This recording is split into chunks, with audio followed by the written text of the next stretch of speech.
Hi everyone, my name's Comfy Catboy, and I'm about to read the entire B movie script in one sitting. Here we go. B movie 83007 final version. I'm not reading all that. We are gonna read all the stage directions and everything. Cold opening, 3 cards. According to all known laws of aviation, there is no way that a bee should be able to fly. Its wings are too small to get its fat little body off the ground. The bee, of course, flies anyway, because bees don't care what humans think is impossible. I don't know if that's true. I think that's incorrect. Sequence 75, Intro to Barry. Interior, Benson house, day. Angle on, sneakers on the ground. Camera pans up to reveal Barry Benson's bedroom. We're off to a good start. Angle on, Barry's hand flipping through different sweaters in his closet. Barry, yellow, black, yellow, black, yellow, black, yellow, black, yellow, black, yellow, black. Ooh, black and yellow. Angle on, Barry wearing the sweater he picked, looking in the mirror. Yeah, let's shake it up a little, says Barry. He picks the black and yellow one. Good. He then goes to the sink, takes the top off the container of honey, and puts some honey into his hair. He squirts some in his mouth and gargles. Then he takes the lid off the bottle and rolls some on like deodorant. It's multi-purpose. Cut 2. Interior Benson house kitchen. Continuous. Barry's mother, Janet Benson, yells up at Barry. Janet Benson, Barry, breakfast is ready. Cut to interior Barry's room. Continuous. Barry, coming. Sound effect. Phone ringing. Barry's antenna vertebrae vibrate as they ring like a phone. Barry's hands are wet. He looks for a towel. What are they wet with? Hang on a second. He wipes his hand on his sweater and pulls his antenna down to his ear and mouth. Barry, hello. His best friend, Adam Flayman, because he's like a fly, but he's a bee, is on the other end. Adam, Barry? Barry, Adam? Adam, can you believe this is happening? Barry, can't believe it. I'll pick you up. Barry sticks a stinger in a sharpener. Great. Sound effect. I've only seen this movie the once, so I don't really remember it. Sound effect buzzing as his stinger is sharpened. He tests the sharpness with his finger. Sound effects. Bing. Bing. Barry, looking sharp. Angle on, Barry hovering down the hall, sliding down the staircase banister. Barry's mother, Janet Benson, is in the kitchen. Janet, Barry, why don't you use the stairs? Your father paid good money for those. Barry, sorry, I'm excited. Barry's father, Martin Benson, enters. He's reading a newspaper with the headline, Queen gives birth to 2,000 tuplets, resting comfortably. Martin, here's the graduate. We're very proud of you, son, and a perfect report card. All B's. Janet, mussing Barry's hair. Very proud. Barry, Ma, I got a thing going here. Barry readjusts his hair, starts to leave. Janet, you've got some lint on your fuzz. She picks it off. Ow, that's mine. That's me, says Barry. Martin, wave to us. I'll be in row 118,000. Barry zips off. Barry, bye. Janet, Barry, I told you, stop flying in the house. Cut to driving to graduation. Exterior B suburb, morning. A garage door opens. Barry drives out in his car. Angle on Barry's friend, Adam Flayman, standing by the curb. He's reading a newspaper with the headline, Frisbee hits hive. Internet down. Bee stander. I heard a sound, and next thing I knew, whammo. Barry drives up, stops in front of Adam. Adam jumps in. Barry, hey Adam. Adam, hey Barry, pointing at Barry's hair. Is that fuzz gel? Barry, a little. It's a special day. Finally graduating. Adam, I never thought I'd make it. Barry, yeah, 3 days of grade school, 3 days of high school. Adam, those were so awkward. Barry, 3 days of college. I'm glad I took 1 day off in the middle and just hitchhiked around the hive. Adam, you did come back different. So I do remember this from my one watching of it. This I feel like is supposed to be a little throwaway joke about the lifespan of a bee, but it really it raises so many questions about the rest of the movie, which is also quite quite terrible. They drive by a bee who's jogging. Artie, hi Barry. Barry, to the bee pedestrian. Hey Artie, growing a mustache? Looks good. Was that the whole joke? Barry and Adam drive from the suburbs into the city. Adam, hey, did you hear about Frankie? Barry, yeah. Adam, going to his funeral? Barry, no, I'm not going to his funeral. Everybody knows you sting someone, you die. You don't waste it on a squirrel. He was such a hothead. Adam, yeah, I guess he could have just gotten out of the way. The drive, they drive through a loop-de-loop. There's a typo in the script. Barry and Adam, whoa, whoa, wee.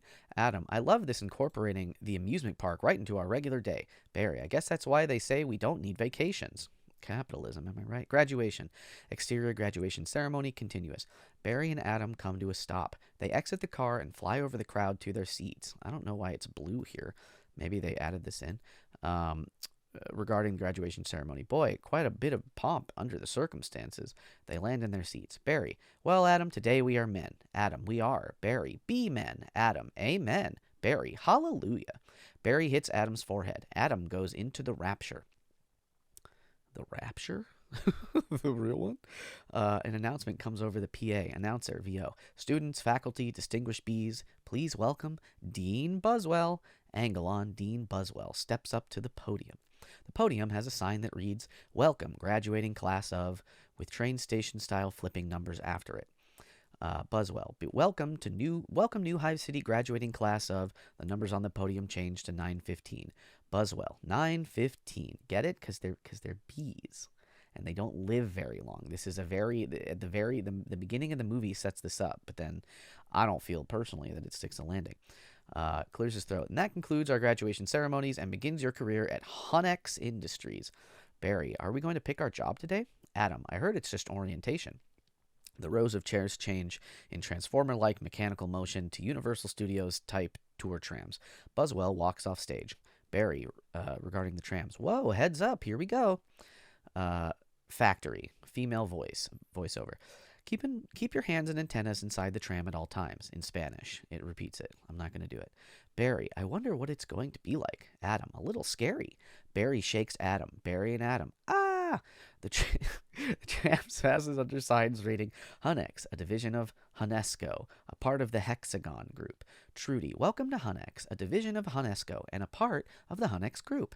Barry, this is it. The Hunex doors open, revealing the factory. Barry, wow. Trudy, we know that you, as a bee, have worked your whole life to get to the point where you can work for your whole life. Honey begins when our valiant pollen jocks bring the nectar to the hive, where our top secret formula is automatically color corrected, scent adjusted, and bubble contoured into this. Trudy grabs a test tube of honey from a technician. Trudy continued, soothing sweet syrup with its distinctive golden glow, you all know as, everyone on the tram in unison, Honey. Maybe they say it like honey. I don't know. Trudy flips the flask into the crowd and laughs as they all scramble for it. I guess the notion that the bees really need the honey is something important. Angle on, a girl catching the honey. Adam. Sato, that girl was hot. Barry, Sato, she's my cousin. Adam, she is? Barry, yes, we're all cousins. Adam, yeah, right, you're right. Trudy, at Hunex, we also constantly strive to improve every aspect of bee existence. These bees are stress testing a new helmet technology. Angle on, a stunt bee in a helmet getting hit with a newspaper, then a shoe, then a fly swatter. He gets up and gives a thumbs up. The graduate bees applaud. Adam, regarding the stunt bee, what do you think he makes? Barry, not enough. Trudy, and here we have our latest advancement, the Krellman. Barry, wow, what does that do? Trudy, catches that little strand of honey that hangs after you pour it. Saves us millions. Angle on, the Krellman machine. Bee with hand-shaped hats on, rotating around a wheel to catch strips of honey. Adam's hand shoots up. Adam, can anyone work on the Krellman? Trudy, of course, most bee jobs are small ones, but bees know that every small job, if it's done well, means a lot. There are over 3,000 different bee occupations, but choose carefully, because you'll stay in that job, the job that you pick for the rest of your life. The bees cheer. Angle on, Barry smiled, dropping slightly. Barry, the same job for the rest of your life? I didn't know that. Adam, what's the difference? Trudy, and you'll be happy to know that bees as a species haven't had one day off in 27 million years. Barry, so you'll just work us to death? Trudy, laughing, we'll sure try. Everyone laughs except Barry. I'm gonna have a sip of water. We're on page 10. How many pages are there? I don't know. I'm not sure. I'm not sure. We're getting there. We're doing it. It'll be a surprise for all of us. The tram drops down A log flume type steep drop. Cameras flash as all the bees throw up their hands. The frame freezes into a snapshot. Barry looks concerned. The tramp continues through 2 doors. Form dissolve to Walking the Hive, interior Hunnex lobby. Angle on the log flume photo as Barry looks at it.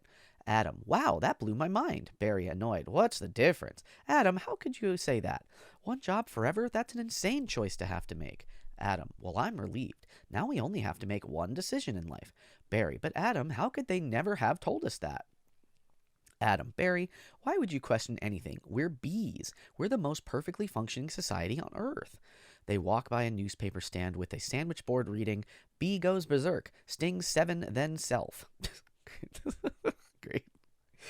That's literally impossible. Okay. Angle on. A bee filling his car's gas tank. I mean, a lot of what happens in the movie is like nigh improbable. Angle on. Bee filling his car's gas tank from a honey pump. Everything's honey powered. He fills his car some, then takes a swig for himself. Newspaper bee to the bee guzzling gas. Hey! Barry and Adam begin to cross the street. Barry. Yeah, but Adam, did you ever think that maybe things work a little too well around here? They stop in the middle of the street. The traffic moves perfectly around them. Adam, like what? Give me one example. Barry thinks. I don't know, but you know what I'm talking about. They walk off. Sequence 400. Meet the jocks. Sound effects. The sound of pollen jocks. Pan down from the Hunnex statue. J-Gate announcer. Please clear the gate. Royal Nectar Force on approach. Royal Nectar Force on approach. Say that 5 times fast. Barry, wait a second. Check it out. Hey, those are pollen jocks. Adam, wow. 4 patrol bees fly in through the hive's giant Gothic entrance. The patrol bees are wearing fighter pilot helmets with black visors. Adam continued, I've never seen them this close. Barry, they know what it's like to go outside the hive. Adam, yeah, but some of them don't make it back. The nectar from the pollen jocks is removed from their backpacks and loaded into trucks on their way to Hunnex. A small crowd forms around the patrol bees. Each one has a pit crew that takes their nectar. Lou LaDuca hurries the pit crew along. Lou, you guys did great. You're monsters. You're sky freaks. Love it. Love it. Schoolgirls are jumping up and down and squealing nearby. I wonder where those guys have just been. Adam, I don't know. Oh, that was Barry that said that. Barry, their day's not planned. Outside the hive, flying who knows where, doing who knows what. Adam, you can't just decide one day to be a pollen jock. You have to be bred for that. Barry, right. Pollen jocks cross in close proximity to Barry and Adam. Some pollen falls off onto Barry and Adam. Barry continued, look at that. That's more pollen than you and I will ever see in a lifetime. Adam, playing with the pollen. It's just a status symbol. I think bees make way too big a deal out of it. Barry, perhaps, unless you're wearing it, and then the ladies see you wearing it. Angle on, 2 girl bees. Adam, those ladies, aren't they our cousins too? Barry, distant. Angle on, 2 pollen jocks. Jackson, look at those 2. Splits. Couple of hive Harrys. Jackson, let's have some fun with them. They're bullies, you see. A pollen jock approaches. The pollen jocks approach. Barry and Adam continue to talk to the girls. Girl 1. So it must be so dangerous being a pollen jock. Barry. Oh yeah, one time a bear had me pinned up against a mushroom. He had one paw on my throat, and with the other he was slapping me back and forth across the face. Girl 1. Oh my. Barry. I never thought I'd knock him out. Girl 2 to Adam. And what were you doing all this time? What were you doing during all of this? Adam, obviously, I was trying to alert the authorities. The girl swipes some pollen off of Adam with a finger. Barry, regarding the pollen, I can autograph that, if you want. Jackson, little gutsy out there today, wasn't it, comrades? Barry, yeah, gutsy. Buzz, we're going to hit the sunflower patch about 6 miles from here tomorrow. Barry, 6 miles, huh? Adam, whispering, Barry.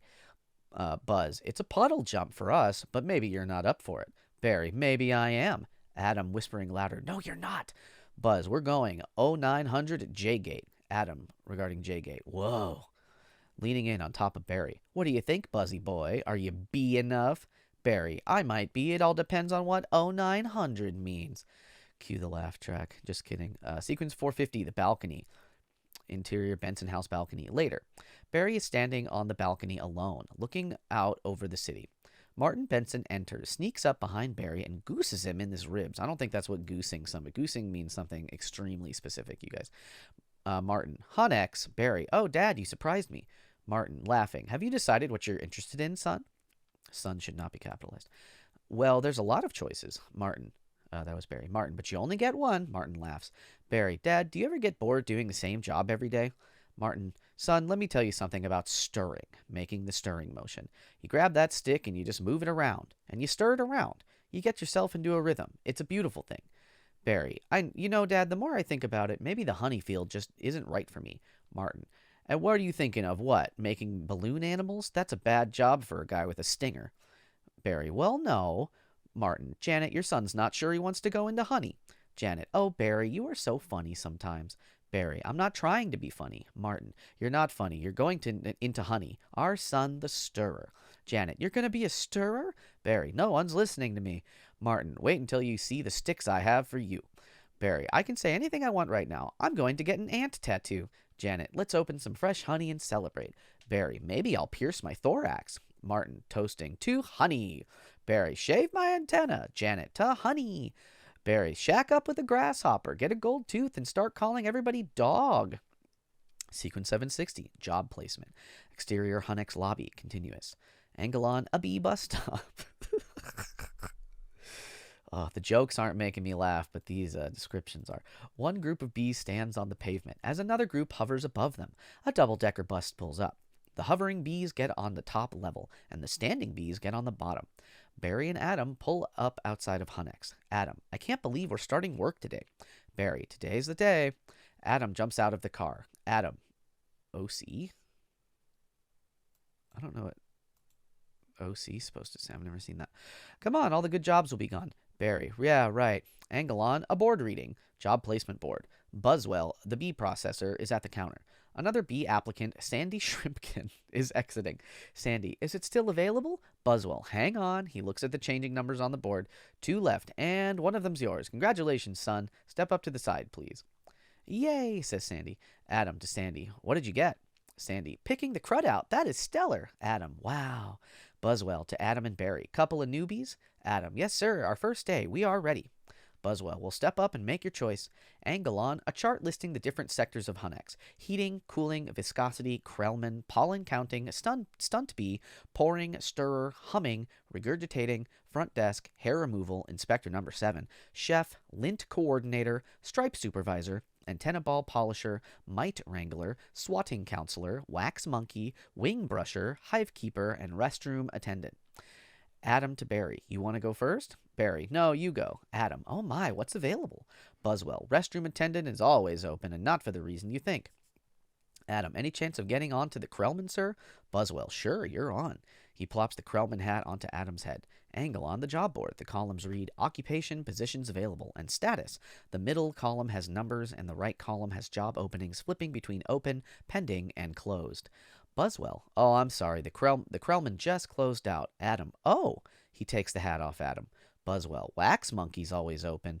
The Krellman goes from closed to open. Buzzwell, and the Krellman just opened up again. Adam, what happened? Well, whenever a bee dies, that's an opening. Pointing at the board. See that? He's dead. Dead. Another dead one. Deadly, deadified, 2 more dead. Dead from the neck up, dead from the neck down. But that's life. Angle on Barry's disturbed expression. Adam, feeling pressured to decide. Oh, this is so hard. Heating, cooling, stunt bee, pourer, stirrer, humming, inspector number 7, lint coordinator, stripe supervisor, antenna ball polisher, mite wrangler. Barry, what do you think I should... Barry? Barry is gone. Cut to Lou Ludoka speech. Loduca.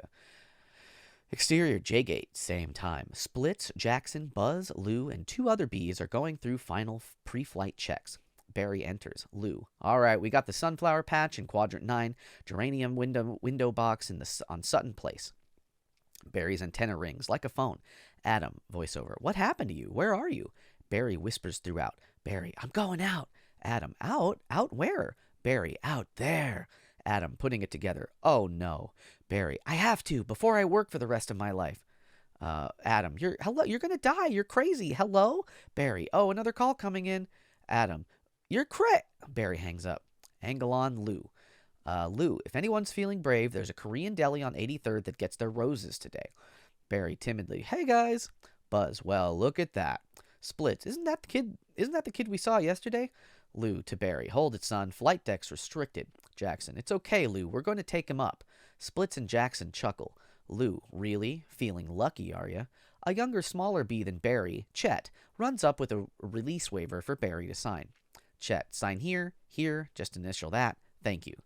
Lou, okay, you got a rain advisory today, and this you all know bees cannot fly in the rain, so be careful. As always, reading off clipboard, watch your brooms, hockey sticks, dogs, birds, bears, and bats. Lou continued. Also, I got a couple reports of root beer being poured on us. Murphy's in a home because of it, just babbling like a cicada. Barry, that's awful. Lou, and a reminder for all you rookies, bee law number 1, absolutely no talking to humans. All right, launch positions. So this is now another very important part, is that bees they know English. And I guess they're really, really good at learning it because Barry's only like 8 days old or something, when it takes us humans several years to even get the beginning hang of it.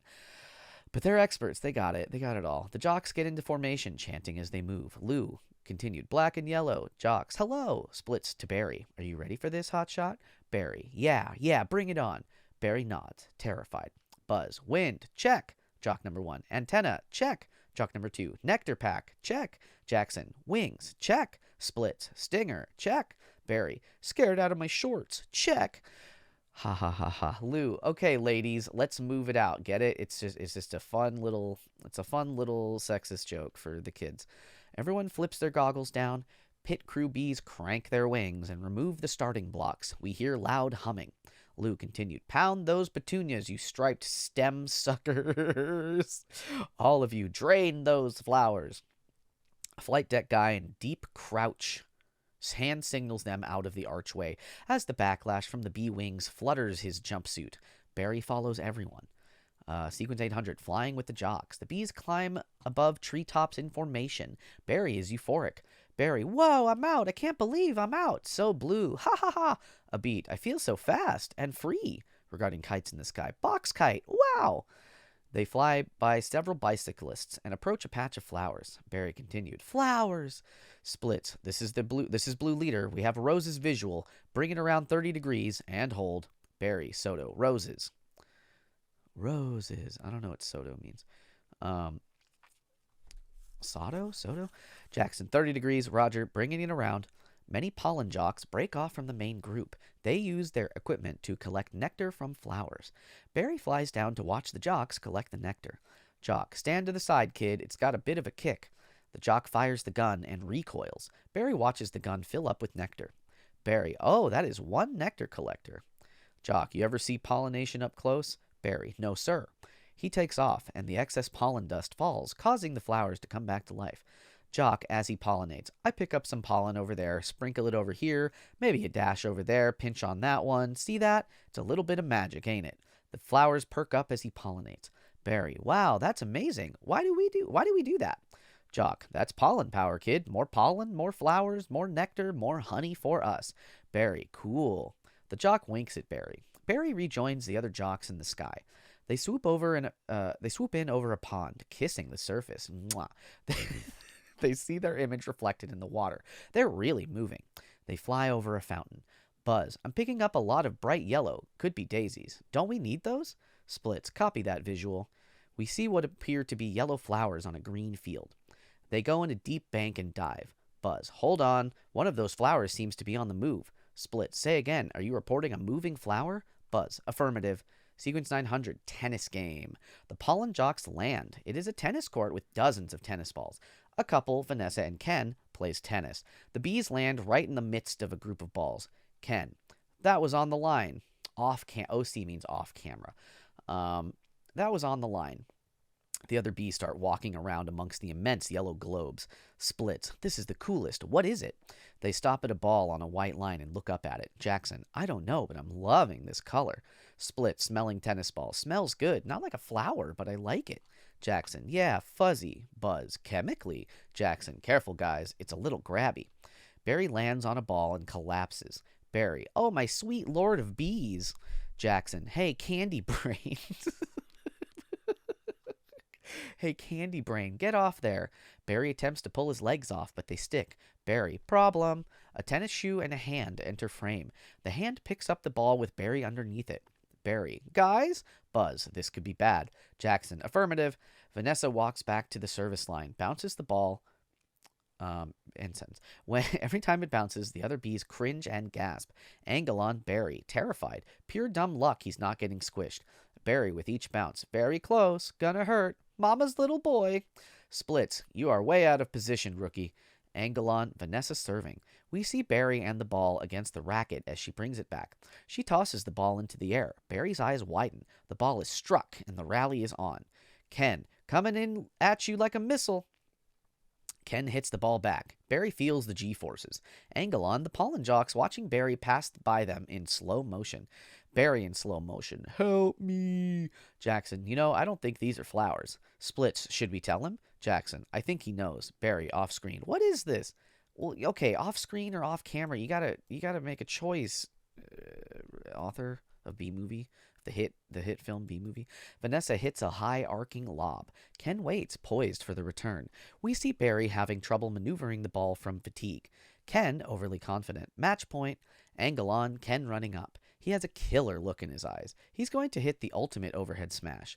Ken continued, you can just start packing up honey because I believe you're about to eat it.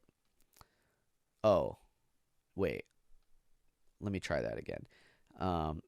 This is a human saying this. You can just start packing up, honey, because I believe you're about to eat it. Angelon pollen jocks. Jackson, ahem. Ken is distracted by the jock. Ken, what? No. He misses badly. The ball rockets into oblivion. Barry is still hanging on. Angelon, Ken berating himself. Ken, oh, you cannot be serious. We hear the ball whistling and Barry screaming. Barry, yowzer. Sequence 1000, SUV. The ball flies through the air and lands in the middle of the street. It bounces onto the street again and sticks into the grill of an SUV. Interior car engine continuous. Barry's POV, the grill of the SUV sucks him up. He tumbles through a black tunnel, whirling vanes and pistons. Barry, ick, Barry gets chilled by the AC system and sees a frozen grasshopper. Barry, regarding the grasshopper, ew, gross. Cut to car continuous. Interior. The car is packed with a typical suburban family. Mother, father, 8-year-old boy, little girl in the car seat, and a grandmother. A big slobbery dog is behind a grate. Barry pops into the passenger compartment, hitting the mother's magazine. Mother, there's a bee in the car. They all notice the bee and start screaming. I had to crack my neck. I'm sorry if you heard that and you don't like that. Barry, Barry tumbles around the car. We see the faces from his POV. Mother, do something. Father, I'm driving. Barry flies by the little girl in her car seat. She waves hello. Little girl, hi, bee. Son, he's back here. He's going to sting me. The car swerves around the road. Barry flies into the back, where the slobbery dog snaps at him. Barry deftly avoids the jaws and gross flying spittle. Mother, nobody move. If you don't move, he won't sting you. Freeze. Everyone in the car freezes. Barry freezes. They stare at each other, eyes going back and forth, waiting to see who will make the first move. Barry blinks. Granny, he blinked. She could see a bee blink, I guess. Granny pulls out a can of hairspray. Son, spray him, Granny. Granny sprays the hairspray everywhere. Father, what are you doing? Granny, it's hairspray. Extra hold. Mother, kill it. Barry gets sprayed back by the hairspray, then sucked out of the sunroof. Cut to exterior city street continuous. I'm going to take another water sip. Yo, we doing it, babies. I got a snuffle. All right. Barry, wow, the tension level out here is unbelievable. I've got to get home. As Barry flies down the street, it starts to rain. He nimbly avoids the rain at first. Whoa, can't fly in the rain, can't fly in the rain, can't fly in. A couple of drops hit him. His wings go limp and he starts falling. Barry, mayday, mayday, bee going down. Barry sees a window ledge and aims for it and just makes it. Shivering and exhausted, he crawls into an open window as it closes. Sequence 1100. Vanessa saves Barry. Interior Vanessa's apartment continuous.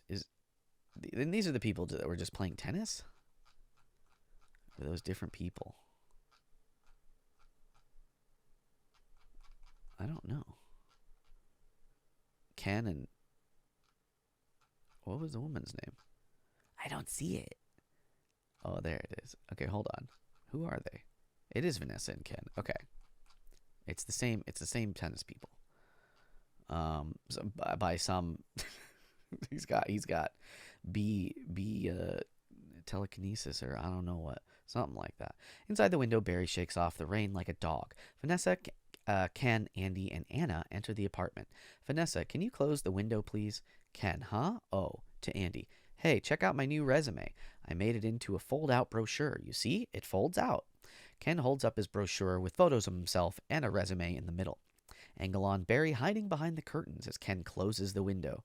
Barry, oh no, more humans. I don't need this. It's the same humans. Barry hovers up in the air and throws himself into the glass. Barry, dazed. Ow, what was that? He does it again and then multiple more times. Barry, maybe this time, maybe this time, this time, this time, this time, this time, this time, this time. Barry jumps onto the drapes, out of breath. Barry, drapes! Then, regarding the glass, this is diabolical. Ken, it's fantastic. I've got all my special skills, even my top 10 favorite moves. The brochure. Andy, what's your number one? Star Wars? Ken, I don't go for that. Make Star Wars noises kind of stuff. Angle on Barry. Barry, no wonder we're not supposed to talk to them. They're out of their minds. Ken, when I walk out of a job interview, they're flabbergasted. They can't believe the things I say. Barry looks around and sees the light bulb fixture in the middle of the ceiling. I'm leaning back a little bit.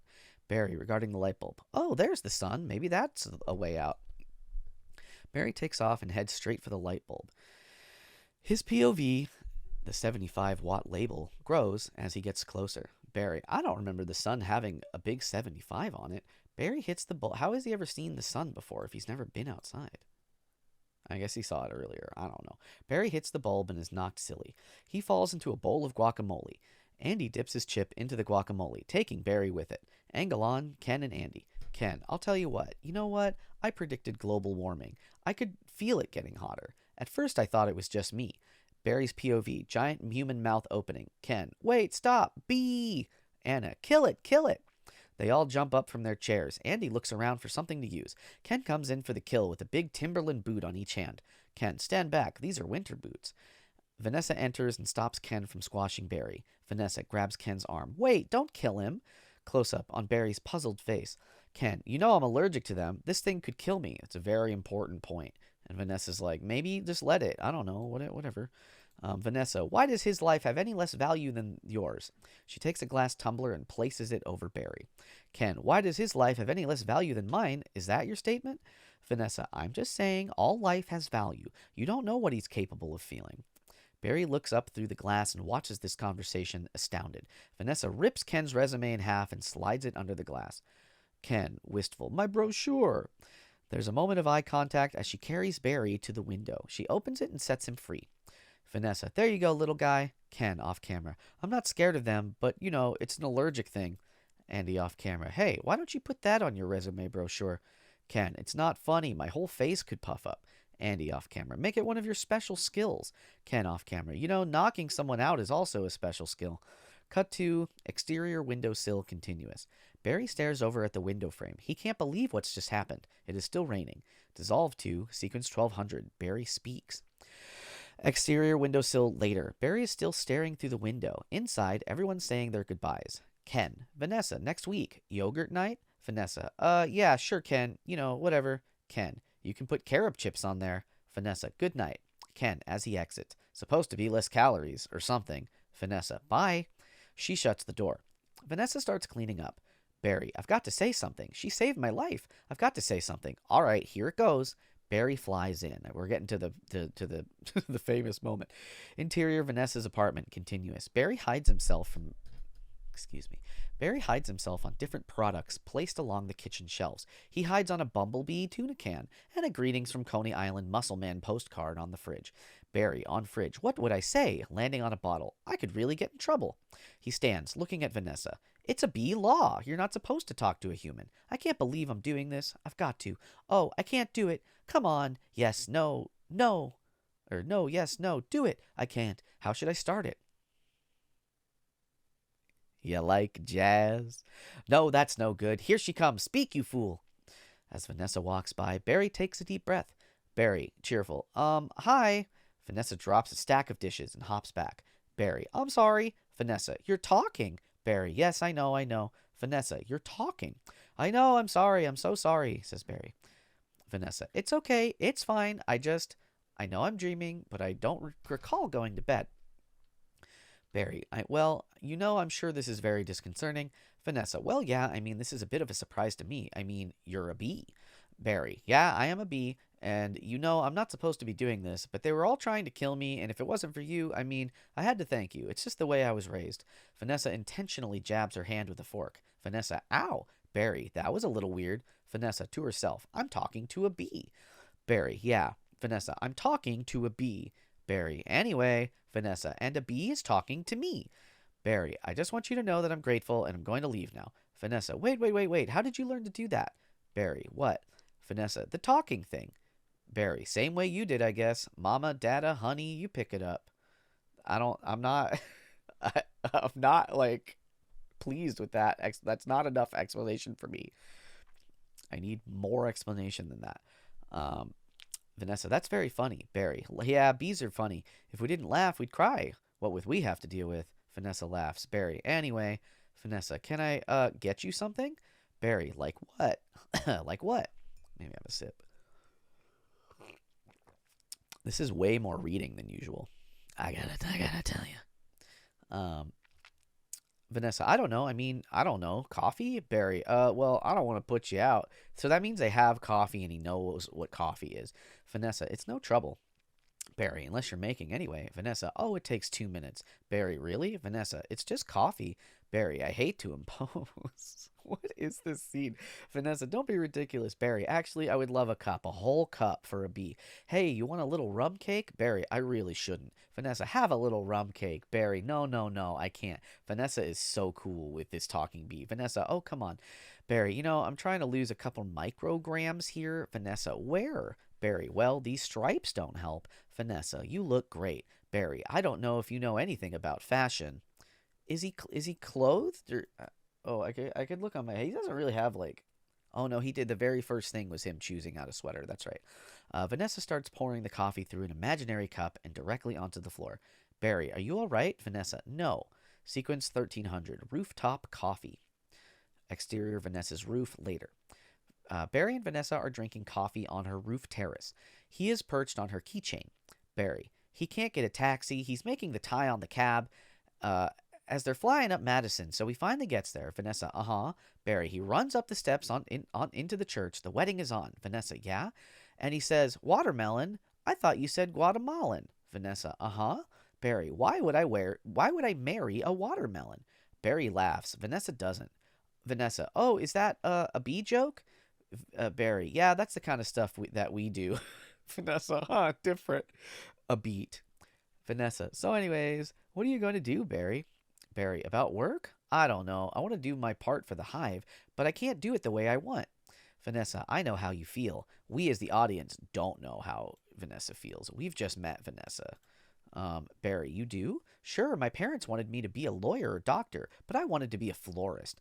Barry, really? Vanessa, my only interest is flowers. My only interest is flowers. My only interest is flowers, says Vanessa.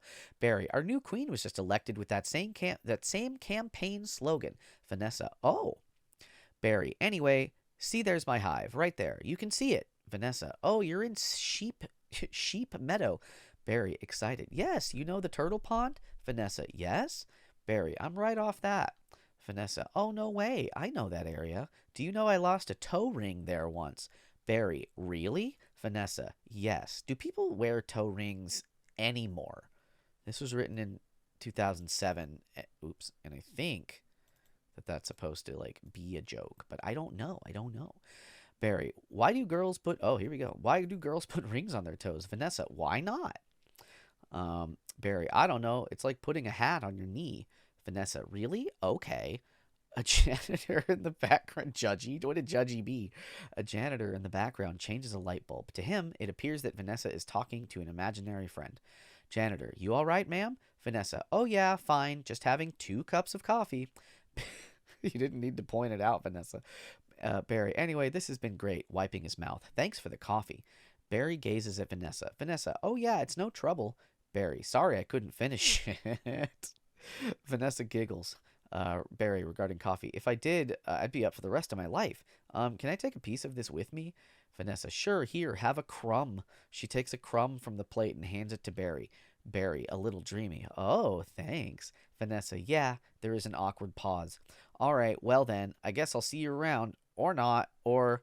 Vanessa, okay, Barry. Barry, and thank you so much again for before. Vanessa, oh, that? Barry, yeah. Vanessa, oh, that was nothing. Barry, oh, well, not nothing, but anyway. Vanessa extends her hand and shakes Barry's gingerly. The janitor watches. The light bulb shorts out. The janitor falls. Cut to sequence 1400 Hunnex. Interior Hunnex building next day. Angle on a test bee wearing a parachute. Is in a wind tunnel, hovering through increasingly heavy wind. Signs under a flashing light read "Test in progress," a hurricane survival test. Or those are two different signs. Two bees in a lab coats. You know this is like the actual real script because there's errors everywhere. Two bees in lab coats are observing behind glass. Lab coat B1. This can't possibly work. Lab coat B2. Well, he's trying. He's all set to go. We may as well try it. Into the mic. Okay, Dave, pull the chute. The test bee opens his parachute. He's instantly blown against the rear wall. Adam and Barry enter. Adam, sounds amazing. Excuse me, I burped. Barry, oh, it was amazing. It was the scariest, happiest moment of my life. Adam, humans, humans. I can't believe you were with humans. Giant, scary humans. What were they like? Barry, huge and crazy. They talk crazy. They eat crazy giant things. They drive around all crazy. Adam, and do they try to kill you like on TV? Barry, some of them, but some of them don't. Adam, how'd you get back? Barry, poodle. Adam, look, you did it, and I'm glad. You saw whatever you wanted to see out there, you had your experience, and now you're back. You can pick out your job, and everything can be normal. Angle on, lab bees examining a candy corn through a microscope. Barry, well. Adam, well. Barry, well, I met someone. Adam, you met someone? Was she bee-ish?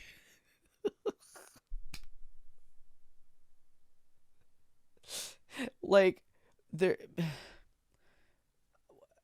all bees. They're just all bees. Like your race is called a bee. Was she a bee? No. We gotta like make it like English. That's the joke. But it's canon also. Barry, Adam, not a wasp. Your parents will kill you. Does this happen in the bee world? I don't know. Barry, no, no, no, not a wasp. Adam, spider? There's just all these options that I don't see how could ever go the way they want. Barry, I'm not attracted to the spiders. I know to everyone else it's like the hottest thing, and with the 8 legs and all, I can't get by that face. Barry makes a spider face. What? So who is she? Barry, she's a human. Adam, oh no, no, no, no, that didn't happen. You didn't do that. That is a bee law. You wouldn't break a bee law. It's not against the bee law to talk to wasps and spiders, just humans. Barry, her name is Vanessa. Adam, oh boy. Barry, she's so, nice, and she's a florist. Adam, oh no, no, no, no. You're dating a human florist? Barry, we're not dating. Adam, you're flying outside the hive. You're talking to human beings that attack our homes with power washers and M80s. That's 1/8 of a stick of dynamite. Barry, she saved my life, and she understands me. Adam, this is over. Barry pulls out the crumb. Barry, eat this. Barry stuffs the crumb in Adam's face. Adam, this is not over. What was that? Barry, they call it a crumb. Adam, that was so stinging stripey. That was so stinging. Stinging me, it could be like a swear word, like effing. But stripey? Why not just say good? This joke doesn't make sense at all. Barry, that's not even what they eat. That just falls off of what they eat. Do you know what a Cinnabon is? Adam, no. Barry, it's bread. Adam, come in here. Barry, and cinnamon. Adam, be quiet. Barry, and frosting. They heat it up. Adam, sit down. Interior, Adam's office, continuous. Barry, really hot. Adam, listen to me. We are not them. We're us. There's us and there's them. Well, tell that to the spiders. Barry, yeah, you can deny the heart that is yearning. Yes, but who can deny the heart that is yearning? Barry rolls his chair down the corridor. Adam, there's no yearning. Stop yearning. Listen to me. You have got to start thinking bee, my friend. Another bee joins in. Another bee. Thinking bee. A wider shot as a third bee enters, popping up over the cubicle wall. Third bee. Thinking bee. Even wider shot as all the bees join in. Other bees. Thinking bee. Thinking bee. Thinking bee. Sequence 1500. Poolside nagging. Exterior, backyard, parents' house, day. Barry sits on a raft in a hexagon honey pool, legs dangling into the water. Janet Benson and Martin Benson stand over him wearing big 60s sunglasses and cabana type outfits. The sun shines brightly behind their heads. Janet, there he is. He's in our pool. Martin, you know what your problem is, Barry? Barry, I've got to start thinking bee. Martin, Barry, how much longer is this going to go on? It's been 3 days, which is like your entire childhood. I don't understand why you're not working. Barry, well, I've got a lot of big life decisions I'm thinking about. Martin, what life? You have no life. You have no job. You're barely a bee. Barry throws his hands in the air. Barry, ugh. Janet, would it kill you to just make a little honey? Barry rolls off the raft and sinks to the bottom of the pool. He hears his parents' muffled voices from above the surface. Well, I guess I guess he can get wet. He just can't fly. Or is it a honey pool? I don't know. You'll never get out of that. Janet, muffled. Barry, come out from under there. Your father's talking to you. Martin, would you talk to him? Martin, Barry, I'm talking to you. Dissolve to exterior picnic area. Day. Music. Sugar Sugar by the Archies. I get it. Barry and Vanessa are having a picnic. A mosquito lands on Vanessa's leg. She swats it violently. Barry's head whips around, aghast. They stare at each other awkwardly in a frozen moment, then burst into hysterical laughter. It's funny, you just murdered a like creature. It's just a joke. It's just a Christmas joke. Vanessa gets up. Vanessa, you coming? Barry, got everything? Vanessa, all set. So like we've skipped a whole sequence where he has snuck out and Vanessa is like stoked. She is stoked to see Barry again. She can't get enough Barry, dude. He's a bee Barry. Barry B. Benson. Vanessa gets into a one-man ultralight plane with a black and yellow paint scheme. A plane? Sure. Like a one. Okay. I was like, I don't remember this scene. She puts on her helmet. Barry, you go ahead. I'll catch up. Vanessa, come hither, wink. Don't be too long. The ultralight takes off. Barry catches up. They fly side by side. Vanessa, watch this. Vanessa does a loop and flies right into the side of the mountain, bursting into a huge ball of flames. What? Barry yelling, anguished, Vanessa! Oh, is that just a dream sequence? Oh, maybe. Exterior, Barry's parents' house, continuous. Angle on Barry's face bursting through the surface of the pool, gasping for air, eyes opening in horror. Martin, we're still here, Barry. Janet, I told you not to yell at him. He doesn't respond when you yell at him. Martin, then why are you yelling at me? Janet, because you don't listen. Martin, I'm not listening to this. Barry is toweling off, putting on his sweater. I'm gonna sippy.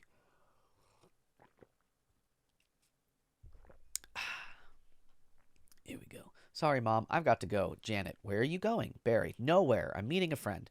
Barry jumps off the balcony and exits. Janet calling after him. A girl? Is this why you can't decide? Barry, bye. Janet, I just hope she's bee-ish. Oh, maybe the joke is like, I think. Well, so I'm sort of just assuming. I feel like perhaps like the writer, like a lot of Jewish writers will kind of make like Jewish jokes. So maybe the joke is like the Jewish mom wants, because Jerry Seinfeld is Jewish. It's like I was okay. I think I misunderstood the joke before. It wasn't a species thing. It was a bee. It was a bee religion thing.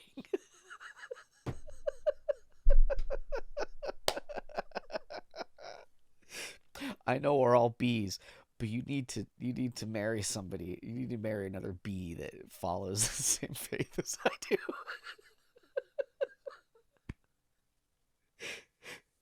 Maybe she could be a human if you want. I don't know. I don't care. Sequence 1700 street walk supermarket. Exterior Vanessa's florist shop day. Vanessa flips the sign to say, sorry we missed you, and locks the door. Angle on a poster on Vanessa's door for the Tournament of Roses parade in Pasadena. Barry, so they have a huge parade of just flowers every year in Pasadena? Vanessa, oh, so they have met up now. They did it. Vanessa, oh, to be in the Tournament of Roses. That's every florist's dream. Up on a float, surrounded by flowers, crowds cheering. Barry, wow, a tournament. Do the Roses actually compete in athletic events? Vanessa, no, all right, I've got one. How come you don't fly everywhere? Barry, it's exhausting. Why don't you run everywhere? Vanessa, Barry, isn't that faster? Vanessa, yeah, okay, I see. All right, your turn. Barry and Vanessa walk/fly down a New York side street. No other pedestrians near them. Barry, TiVo. You can just freeze live TV? That's insane. Um, Vanessa, what? You don't have anything like that? This is so dated. TiVo. You don't have anything like that? Barry, we have HEVO, but it's a disease. It's a horrible, horrible disease. Vanessa, oh my. Um, but also, this brings into question that, like, bees have cable. Bees have cable, but the thought of pausing TV is too much for them. They turn a corner onto a busier avenue, and people start to swat at Barry. Man, dumb bees. Vanessa, you must not want to sting all those jerks. You must just want to... Oh. Vanessa to Barry. You must just want to sting all those jerks. Barry, it's really... We really try not to sting. It's usually fatal for us. Vanessa, so you really have to watch your temper? They enter a supermarket. Cut to interior supermarket. Barry, oh yeah, very carefully. You kick a wall, take a walk, write an angry letter, and throw it out. You work through it like any emotion. Anger, jealousy, under his breath, lust. This is a child. This is a movie for children. Barry hops on tops of some cardboard boxes in the middle of an aisle. The stock boy, Hector, whacks him with a rolled up newspaper. Vanessa to Barry, oh my goodness, are you okay? Barry, yeah, whew. Vanessa whacks Hector over the head with a magazine. Vanessa to Hector, what is wrong with you? Hector, it's a bug. Vanessa, well, he's not bothering anybody. Get out of here, you creep. Vanessa pushes him and exits. And Hector exits, muttering. Barry, shaking it off. What was that? A pick and save circular? What?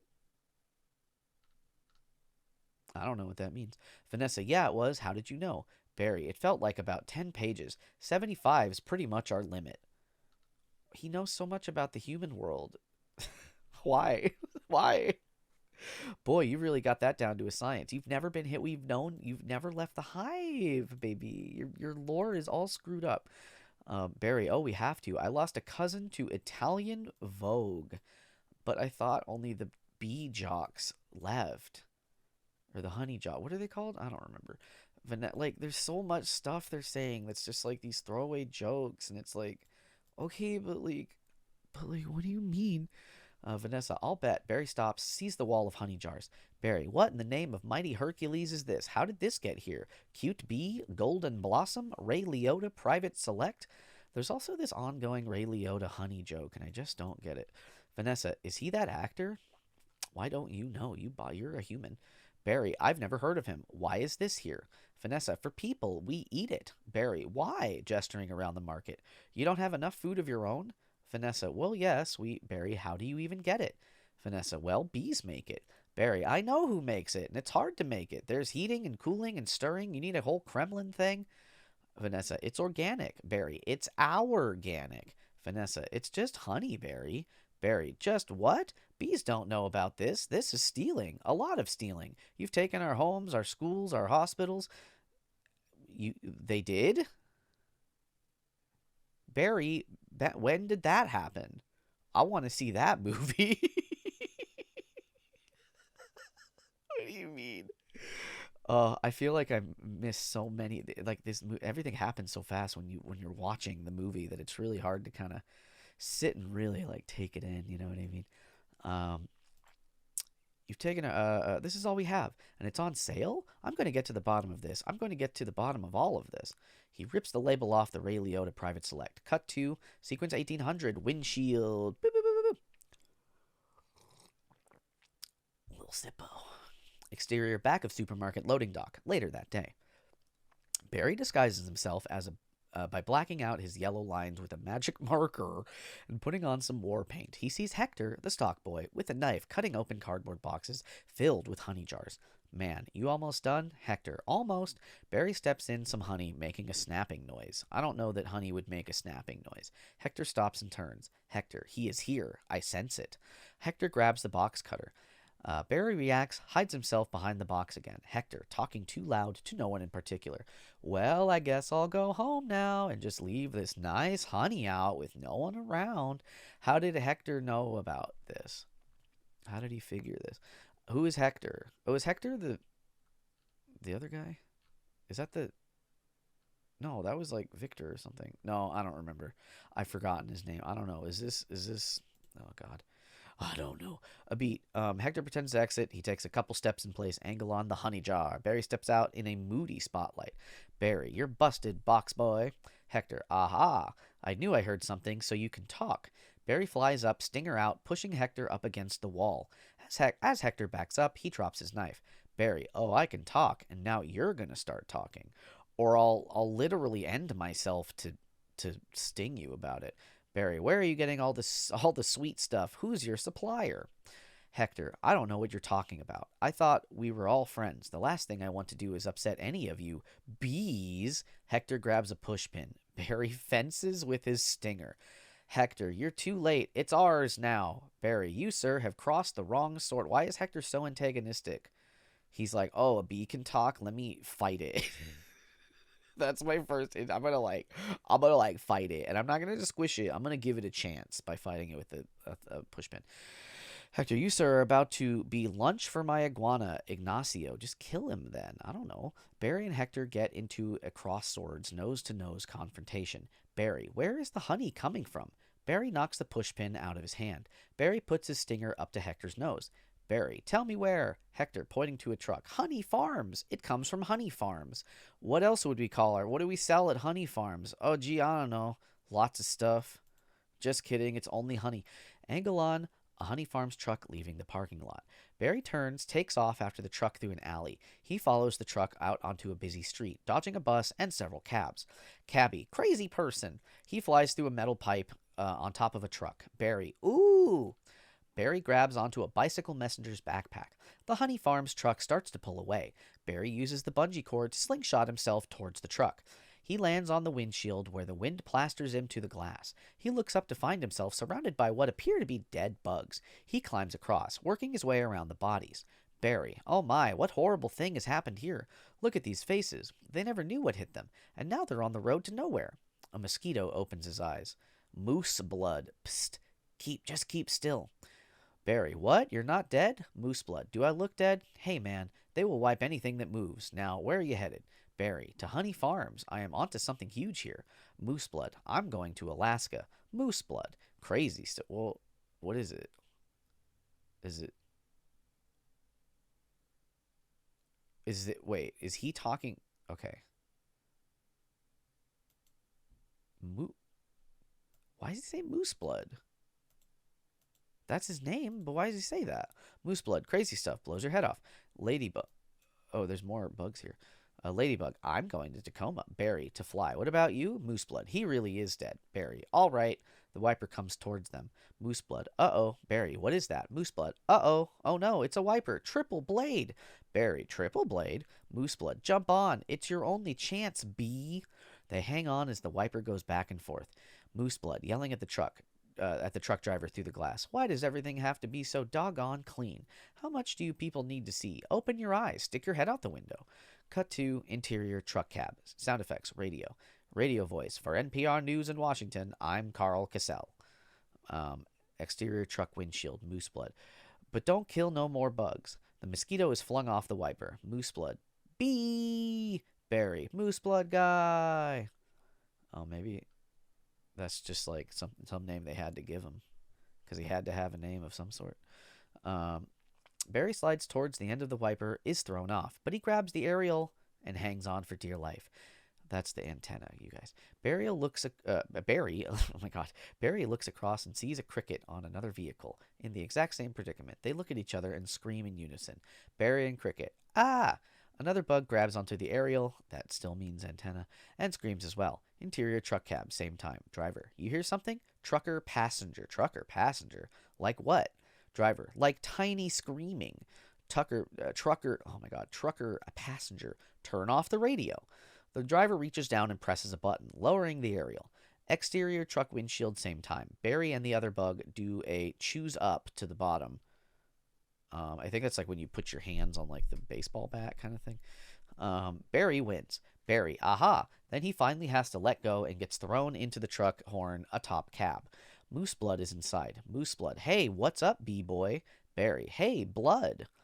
Interior truck horn, later. Sip time. Ooh, we're already an hour into this. Ooh, baby. Let me look at hold on.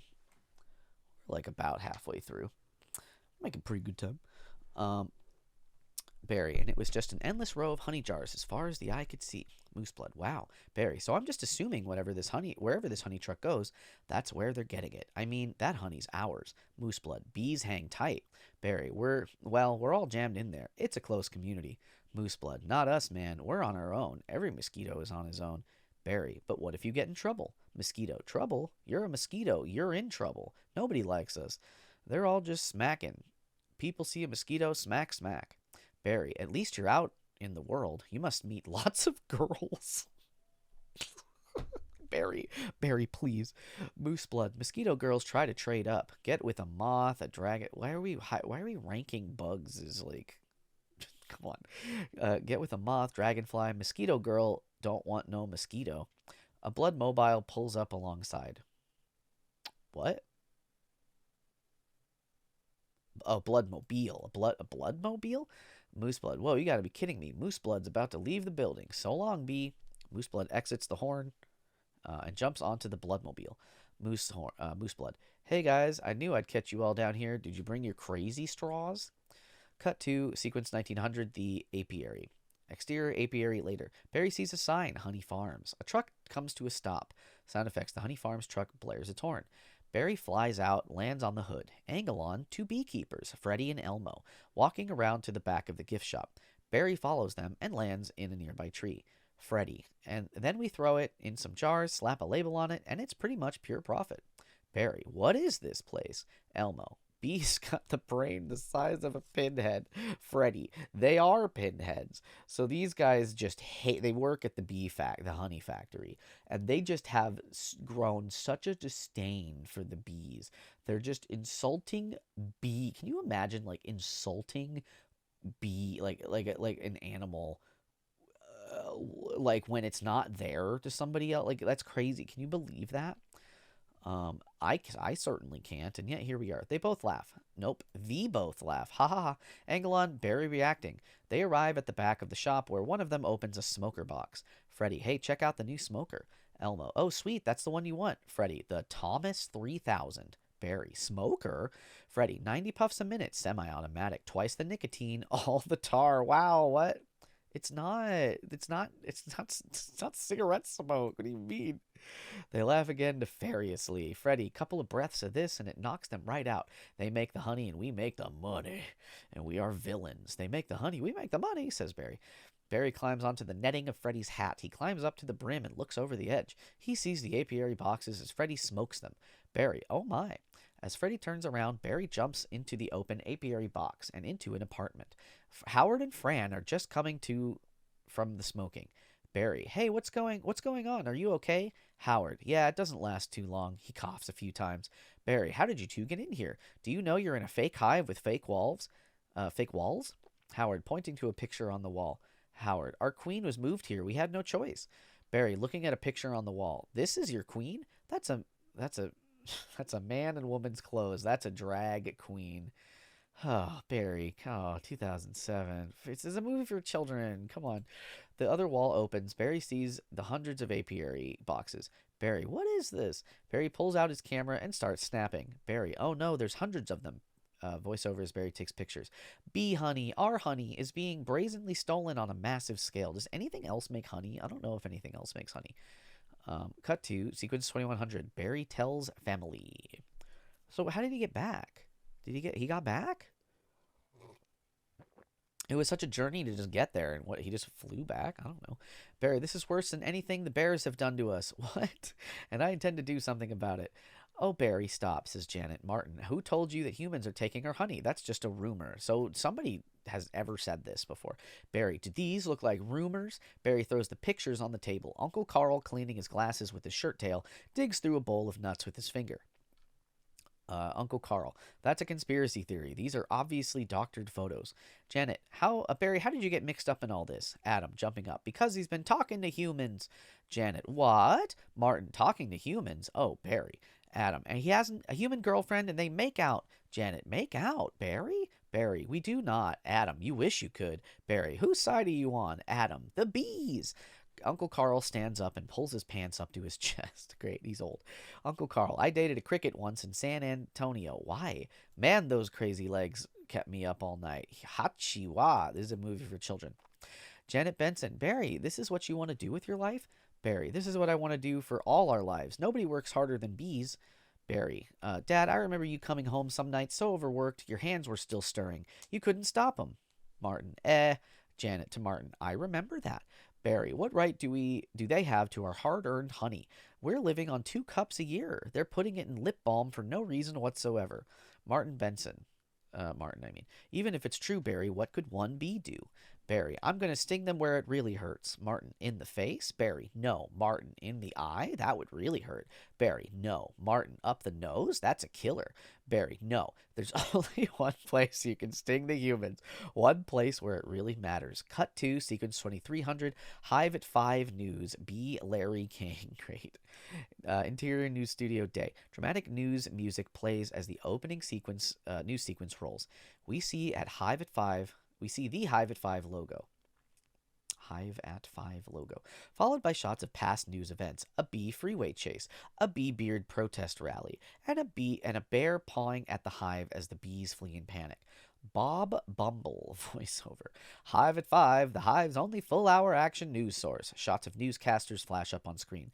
Bob continued, with Bob Bumble at the anchor desk.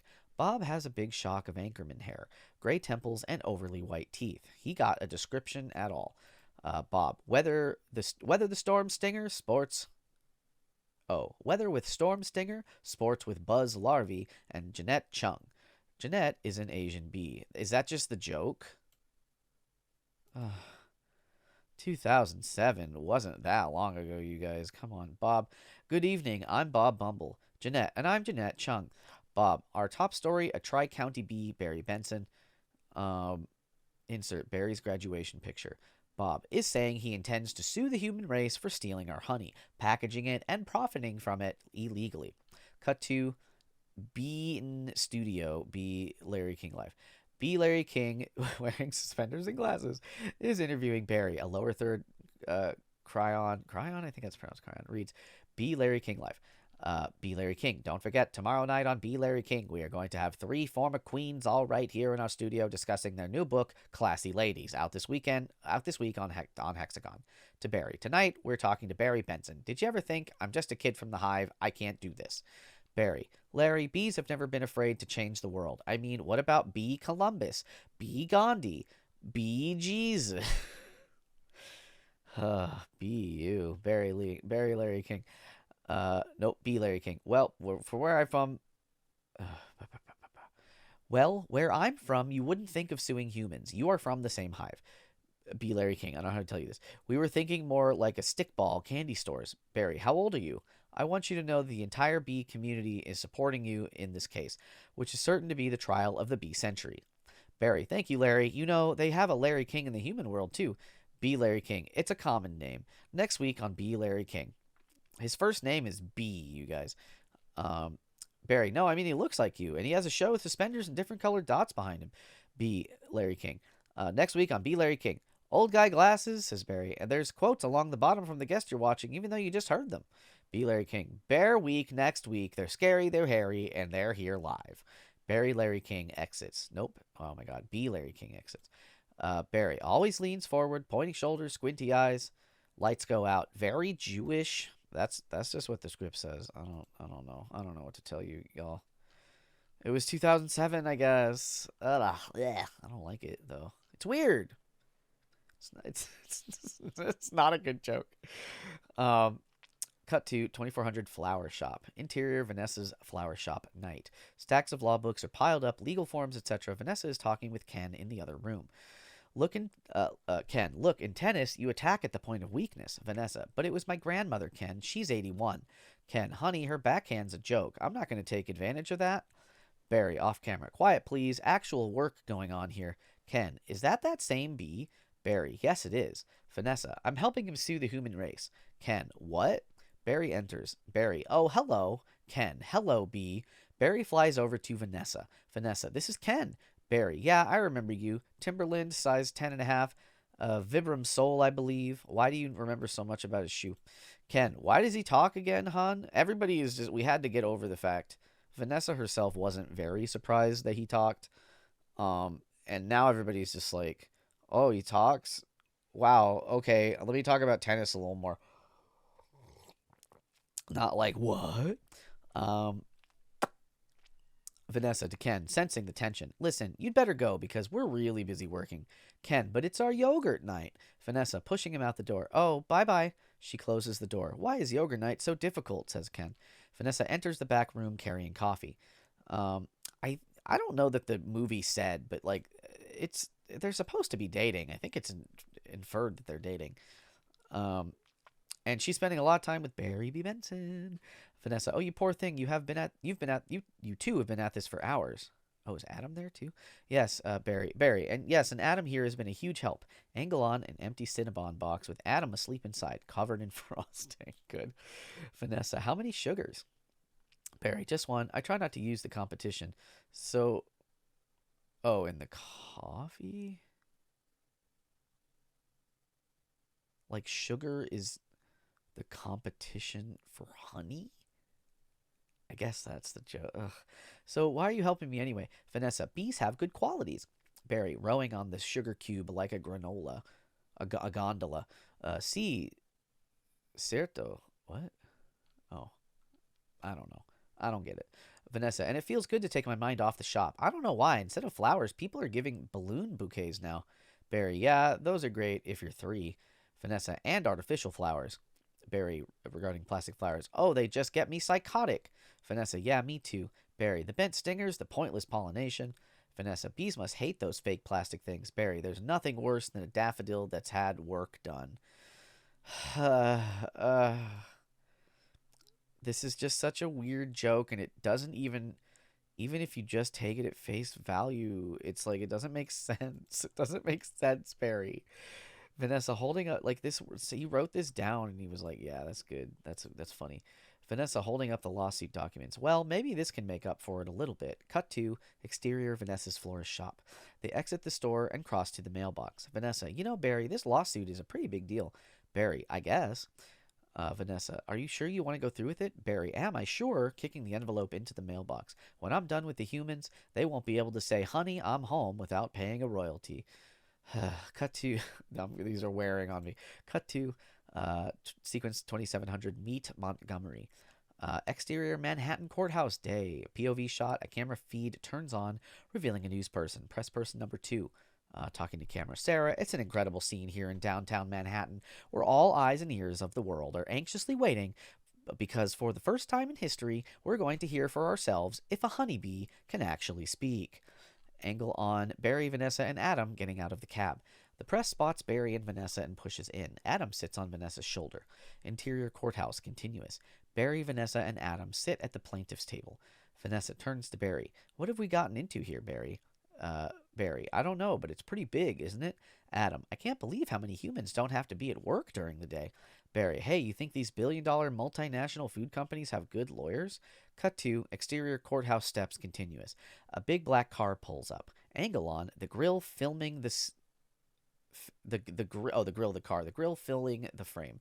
We see the LTM monogram on the hood ornament. The defense lawyer, Leighton T. Montgomery, comes out, squashing a bug on the pavement. Interior courthouse continuous. Barry shudders. Vanessa, what's the matter? Barry, I don't know. I just got a chill. Montgomery enters. He walks by Barry's table shaking a honey packet. Montgomery, well, if it isn't the B team. Regarding the honey packet. Any of you boys work on this? He chuckles. The judge enters. Sequence 3000. Witnesses. Bailiff, all rise. The Honorable Judge Bumbleton presiding. Why is that his name? That's so confusing. Judge shuffling papers. All right, case number 4475. Superior Court of New York. Barry B. Benson versus the honey industry is now in session. Mr. Montgomery, you are representing the 5 major food companies collectively. Angle on Montgomery's briefcase. It has an embossed emblem of an eagle, holding a gavel in one talon and a briefcase in the other. Montgomery, a privilege. Judge, Mr. Benson. Barry stands. Judge continued.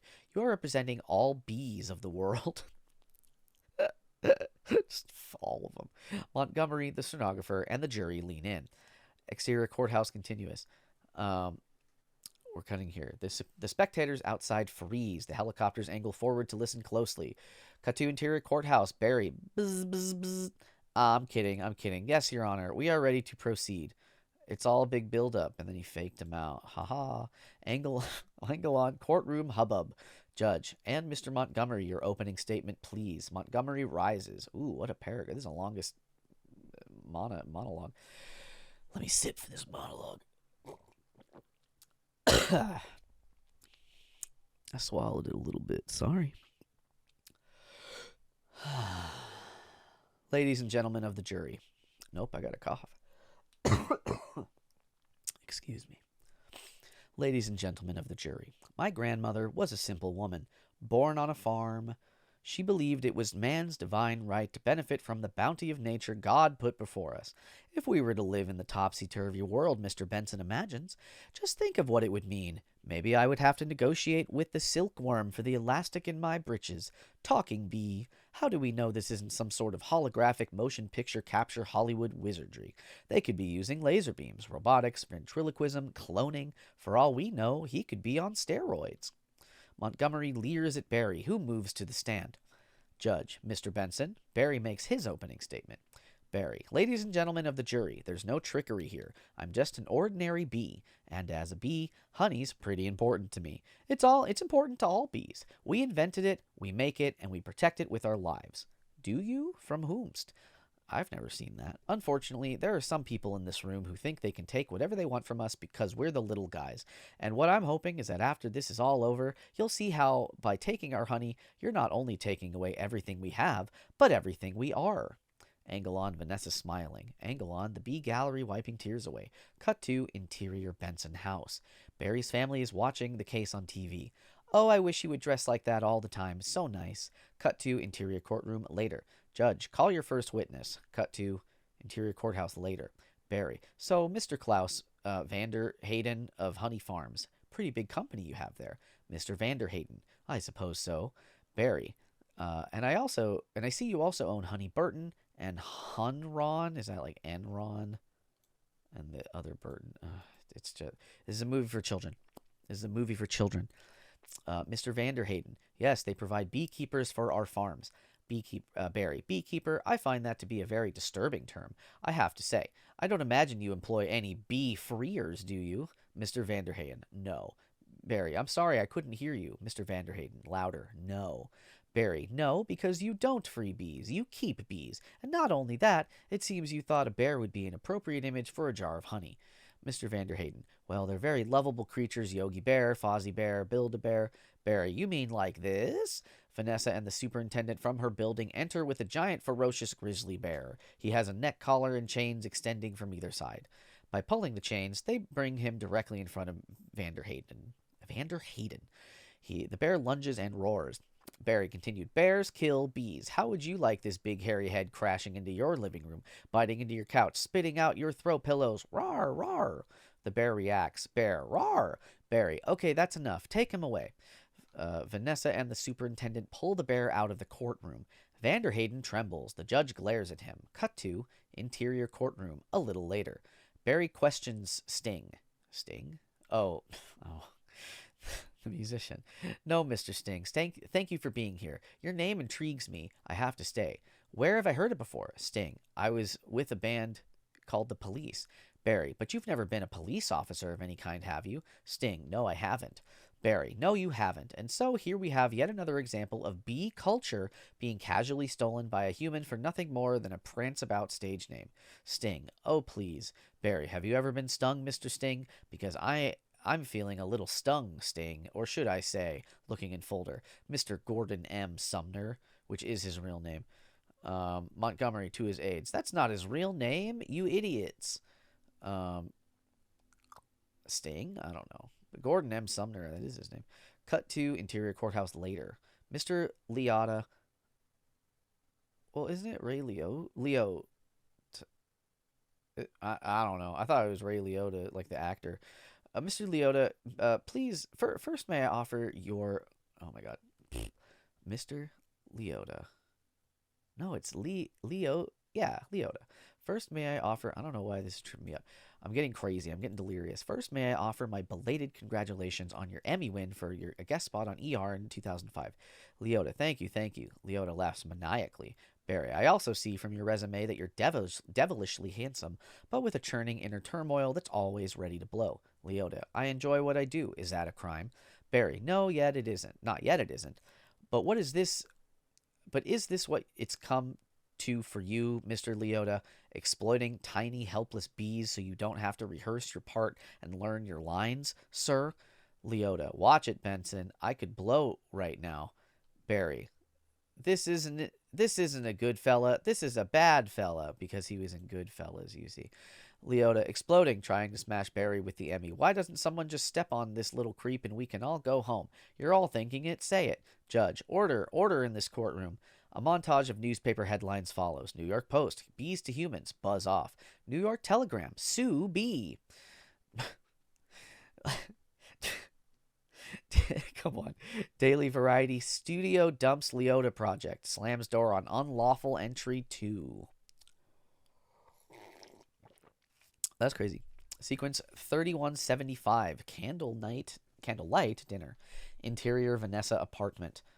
Barry and Vanessa are having a candlelight dinner. Visible behind Barry is a little Missy set box with the flaps open. I don't know what that is. Barry, well, I just think that was awfully nice of the bear to pitch in like that. Vanessa, I'm telling you, I think the jury's on our side. Barry, are we doing everything right, legally? Vanessa, I'm a florist. Barry, right, right. It's lines like this where I do understand that the movie knows that, like, it's self-aware enough that it but, like, just the same, a lot of these jokes are not landing even with that context. Barry raises his glass. Barry, well, here's to a great team. Vanessa, to a great team. They toast. Ken enters. Ken, well, hello. Vanessa, oh, Ken. Barry, hello. Vanessa, I didn't think you were coming. Ken, no, I was just late. I tried to call, but, holding his cell phone, the battery. Vanessa, I don't want all this to go to waste, so I called Barry. Luckily, he was free. You called him? How? Does your human cell phone connect to his bee cell phone? Certainly you're not all on the same cellular network, right? Just give me your phone number. It just happens to be the same. It's great. Barry, yeah. Ken, gritting his teeth. Oh, that was lucky. Vanessa, well, there's still a little left. I could heat it up. Like, so this is also inferring that Barry ate almost a human's portion of whatever they're eating right now. Ken, yeah, heat it up. Sure, whatever. Vanessa exits. Ken and Barry look at each other as Barry eats. Barry, so I hear you're quite a tennis player. I'm not much for the game myself. I find the ball a little grabby. Ken, that's where I usually sit, right there. Vanessa, off camera. Ken, Barry was looking at your resume and he agreed with me that eating with chopsticks isn't really a special skill. Ken, to Barry, you think I don't see what you're doing? Barry, hey, look, I know how hard it is trying to find the right job. We certainly have that in common. Ken, do we? Which is also like, the joke here is that Ken is like unemployed at the moment. So like so Barry understands somehow that in human world not having a job is insulting, when also Barry himself does not have a B job. I need you all to remember this. So Barry is being extremely hypocritical at this time. No, I will not be taking questions on this at this time, but please leave a comment if you do have any questions at any point. please and thank you. Barry says, well, bees do have 100% employment, of course, but we do jobs like taking the crud out. Ken, that's just what I was thinking about doing. Ken holds his table knife up. His table knife? It slips out of his hand. He goes under the table to pick it up. Vanessa, Ken, I let Barry borrow your razor for his fuzz. I hope that was all right. Ken hits his head on the table. Barry, I'm going to go drain the old stinger. Bees pee, I guess. I didn't know that bees pee, but bees pee.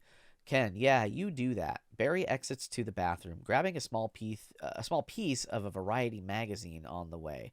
Barry, oh, look at that. Ken slams the champagne down on the table. Ken closes his eyes and buries his face in his hands. He grabs a magazine on the way into the bathroom. Sequence 2800. Barry fights Ken. Interior bathroom continuous. Ken enters, closes the door behind him. He's not happy. Barry is washing his hands. That was fast, Barry. He glances back at Ken. Ken, you know, I've just about had it with your little mind games. Barry, what's that? Ken, Italian Vogue. Barry, Mamma Mia, that's a lot of pages. Ken, it's a lot of ads. Barry, remember what Van said? Why is your life more valuable than mine? He's getting very comfortable with Vanessa. I'm like, who's Van? Ken, it's funny. I just can't seem to recall that. Ken whacks at Barry with the magazine. He misses and knocks everything off the vanity. Ken grabs a can of air freshener. Ken, I think something stinks in here. He sprays at Barry. Barry, I love the smell of flowers. Ken, yeah? Well, how do you like the smell of flames? Ken lights the stream. With what? He just has a lighter? That's not descriptive. I didn't. Where do you get a lighter? Barry, not as much. Barry flies in a circle. Ken, trying to stay with him, spins in place. Angle on, flames outside the bathroom door. Ken slips on the Italian Vogue, falls backwards into the shower, pulling down the shower curtain. The can hits him in the head, followed by the shower curtain rod and the rubber duck. Ken reaches back, grabs the handheld shower head. He whips around looking for Barry. Angle on, a water bug near the drain. Water bug, not taking sides. Good. Barry is on the toilet tank. He comes out from behind a shampoo bottle, wearing a chapstick cap as a helmet. Barry, Ken, look at me. I'm wearing a chapstick hat. This is pathetic. What?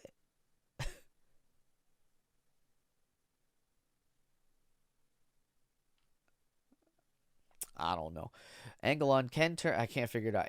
Ken turning the hand shower nozzle from gentle to turbo to lethal.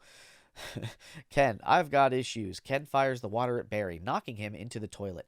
The items from the vanity, emery board, lipstick, eye curler, etc., are on the toilet seat. Ken looks down at Barry. Ken, well, a royal flush. What? Royal honey? Is that the joke? I don't know. Barry, you're bluffing. Ken, am I? Ken flushes the toilet. Barry grabs the emery board and uses it to surf. He puts his hand in the water while he's surfing. Some water splashes on Ken. Barry, surf's up, dude. Ken, poo water. He does some skateboard-style half-pipe riding. Barry surfs out of the toilet. Very good. Very funny. That bowl is gnarly, because that's a surfer word, but it also means bad. That's the joke. Ken tries to get a shot at him with a toilet brush. Ken, except for those dirty yellow rings. Vanessa enters. Vanessa, Kenneth, what are you doing? Ken, you know what? I don't even like honey. I don't eat it. Vanessa, we need to talk. Isn't he allergic to bees? Like, why would he risk this? I thought that was like a whole thing. Was he lying? She pulls Ken out by his ear. Ken glares at Barry. Interior hallway continuous. Vanessa, he's just a little bee, and he happens to be the nicest bee I've met in a long time.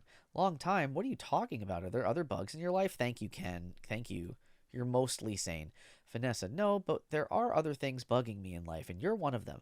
Ken, fine. Talking bees, no yogurt night. My nerves are fried from riding on this emotional roller coaster. Vanessa, goodbye, Ken. Ken, Vanessa, whew. Ken exits, then re-enters frame. Ken, and for your information, I prefer sugar-free artificial sweeteners made by man. Got him, Ken. Boo, boo, boo, boo, boo. He exits again. The door slams behind him. Vanessa to Barry. I'm sorry about that. Ken re-enters. Ken, I know it's got an aftertaste. I like it. Barry, regarding Ken. I always felt there was some kind of barrier between Ken and me. Puts his hands in his pockets. I couldn't overcome it. Oh, well. Vanessa, are you going to be okay for the trial tomorrow? Barry, I believe Mr. Montgomery is about out of ideas. Cut to sequence 3300. Adam stings Monty. Interior courtroom next day. Angle on, medium shot of Montgomery standing at his table. Montgomery, we would like to call Mr. Barry B. Benson. No, Barry Benson B. What? Come on. Barry Benson B. to the stand. He couldn't even remember it correctly. Adam whispering to Vanessa, now that's a good idea. Barry. To Barry, you can really see why he's considered one of the very best lawyers. Oh. Barry rolls his eyes. He gets up, takes the stand. A juror in a striped shirt applauds. Mr. Gamble, whispering, Leighton, you've got to weave some magic with this jury, or it's going to be all over. Montgomery is holding a book, The Secret Life of Bees. Montgomery, confidently whispering, Oh, don't worry, Mr. Gamble. The only thing I have to do is turn that jury around is remind them of what they don't like about bees. To Gamble, you got the tweezers? Mr. Gamble nods and pats his breast pocket. Mr. Gamble, are you allergic? Montgomery, only to losing, son, only to losing. Montgomery approaches the stand. Montgomery, Mr. Benson B. I'll ask what you think, uh, I'll ask you what I think we'd all like to know. What exactly is your relationship to that woman? Montgomery points to Vanessa. Barry, we're friends. Montgomery, good friends? Barry, yes. Montgomery, softly in Barry's face. How good? Barry, what? Montgomery, do you live together? Barry, wait a minute. This isn't about Montgomery. Are you her little clearing throat bed bug? Barry, flustered. Hey, that's not the kind of Montgomery, I've seen a bee documentary or two. Now, from what I understand, doesn't your queen give birth to all the bee children in the hive? Barry, yeah, but Montgomery, so those aren't even your real parents. Angle on Barry's parents. Martin, oh, Barry, yes they are. Adam, hold me back. Vanessa holds him back with a coffee stirrer. Sure. Montgomery points to Barry's parents. Montgomery, you're an illegitimate bee, aren't you, Benson? Adam, he's denouncing bees. These are legitimate questions, in my opinion.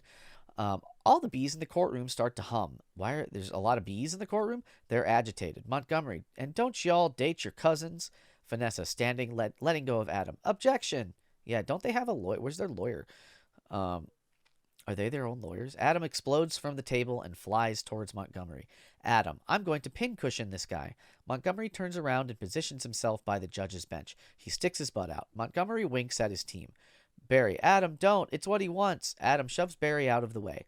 Adam stings Montgomery in the butt. The jury reacts, aghast. Montgomery, oh, I'm hit. Oh, lordy, I am hit. The judge bangs her gavel. Order, please, Mr. Montgomery. Montgomery, the venom is coursing through my veins. I have been felled by a winged beast of destruction. You see? You can't treat them like equals. They're striped savages. Stinging's the only thing they know. It's their way. Angle on, Adam collapsed on the floor. Barry rushes to his side. Barry, Adam, stay with me. Adam, I can't feel my legs. Montgomery falls on the bailiff. Bailiff, take it easy. Montgomery, oh, what angel of mercy will come to my forward to suck the poison from my heaving buttocks? The jury recoils. Judge, please, I will have order in this court. Order. Fade to sequence 3400. Adam at hospital.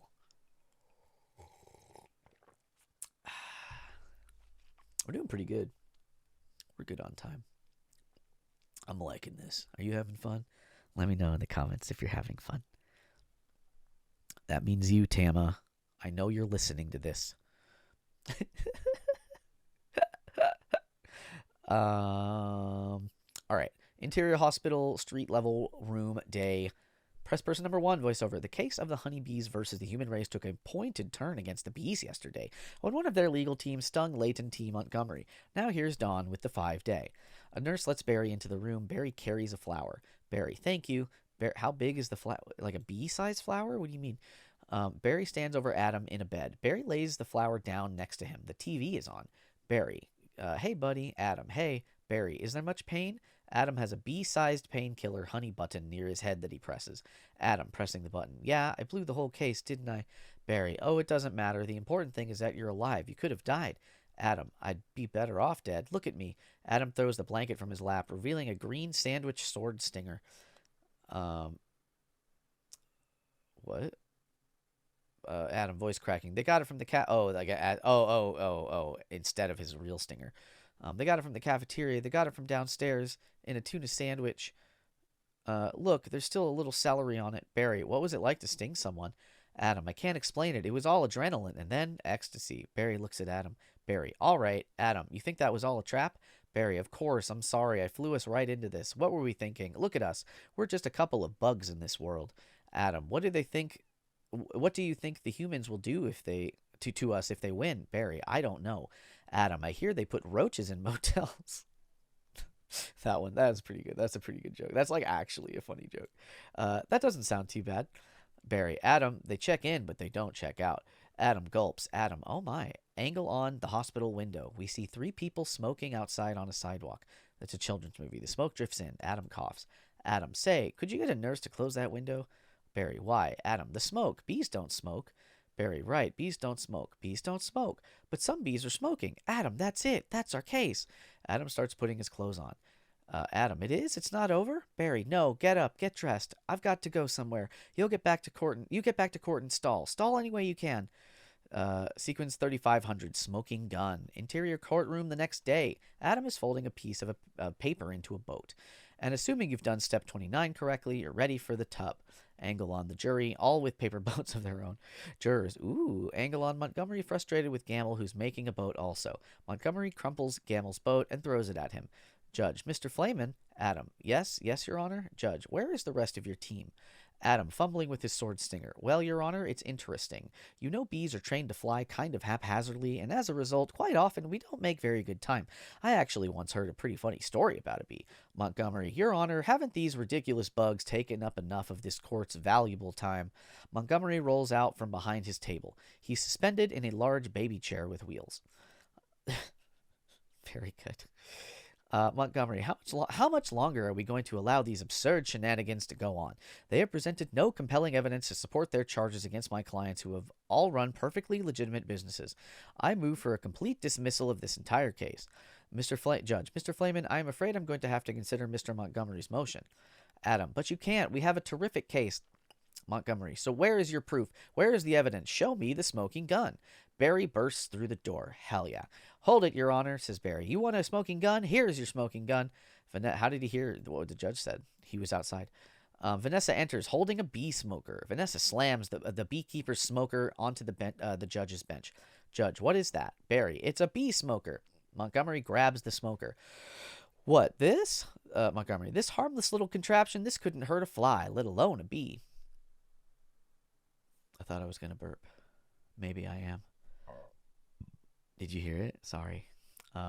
He unintentionally points it towards the bee gallery, knocking them all out. The jury gasps. The press snaps pictures of them. Barry, members of the jury, look what has happened to bees who have never been asked, smoking or non. Is this what nature intended for us? To be forcibly addicted to these smoke machines in man-made wooden slat work camps, living out our lives as honey slaves to the white man. What? Barry gestures dramatically towards Montgomery's racially mixed table. The black lawyer slowly moves his chair away?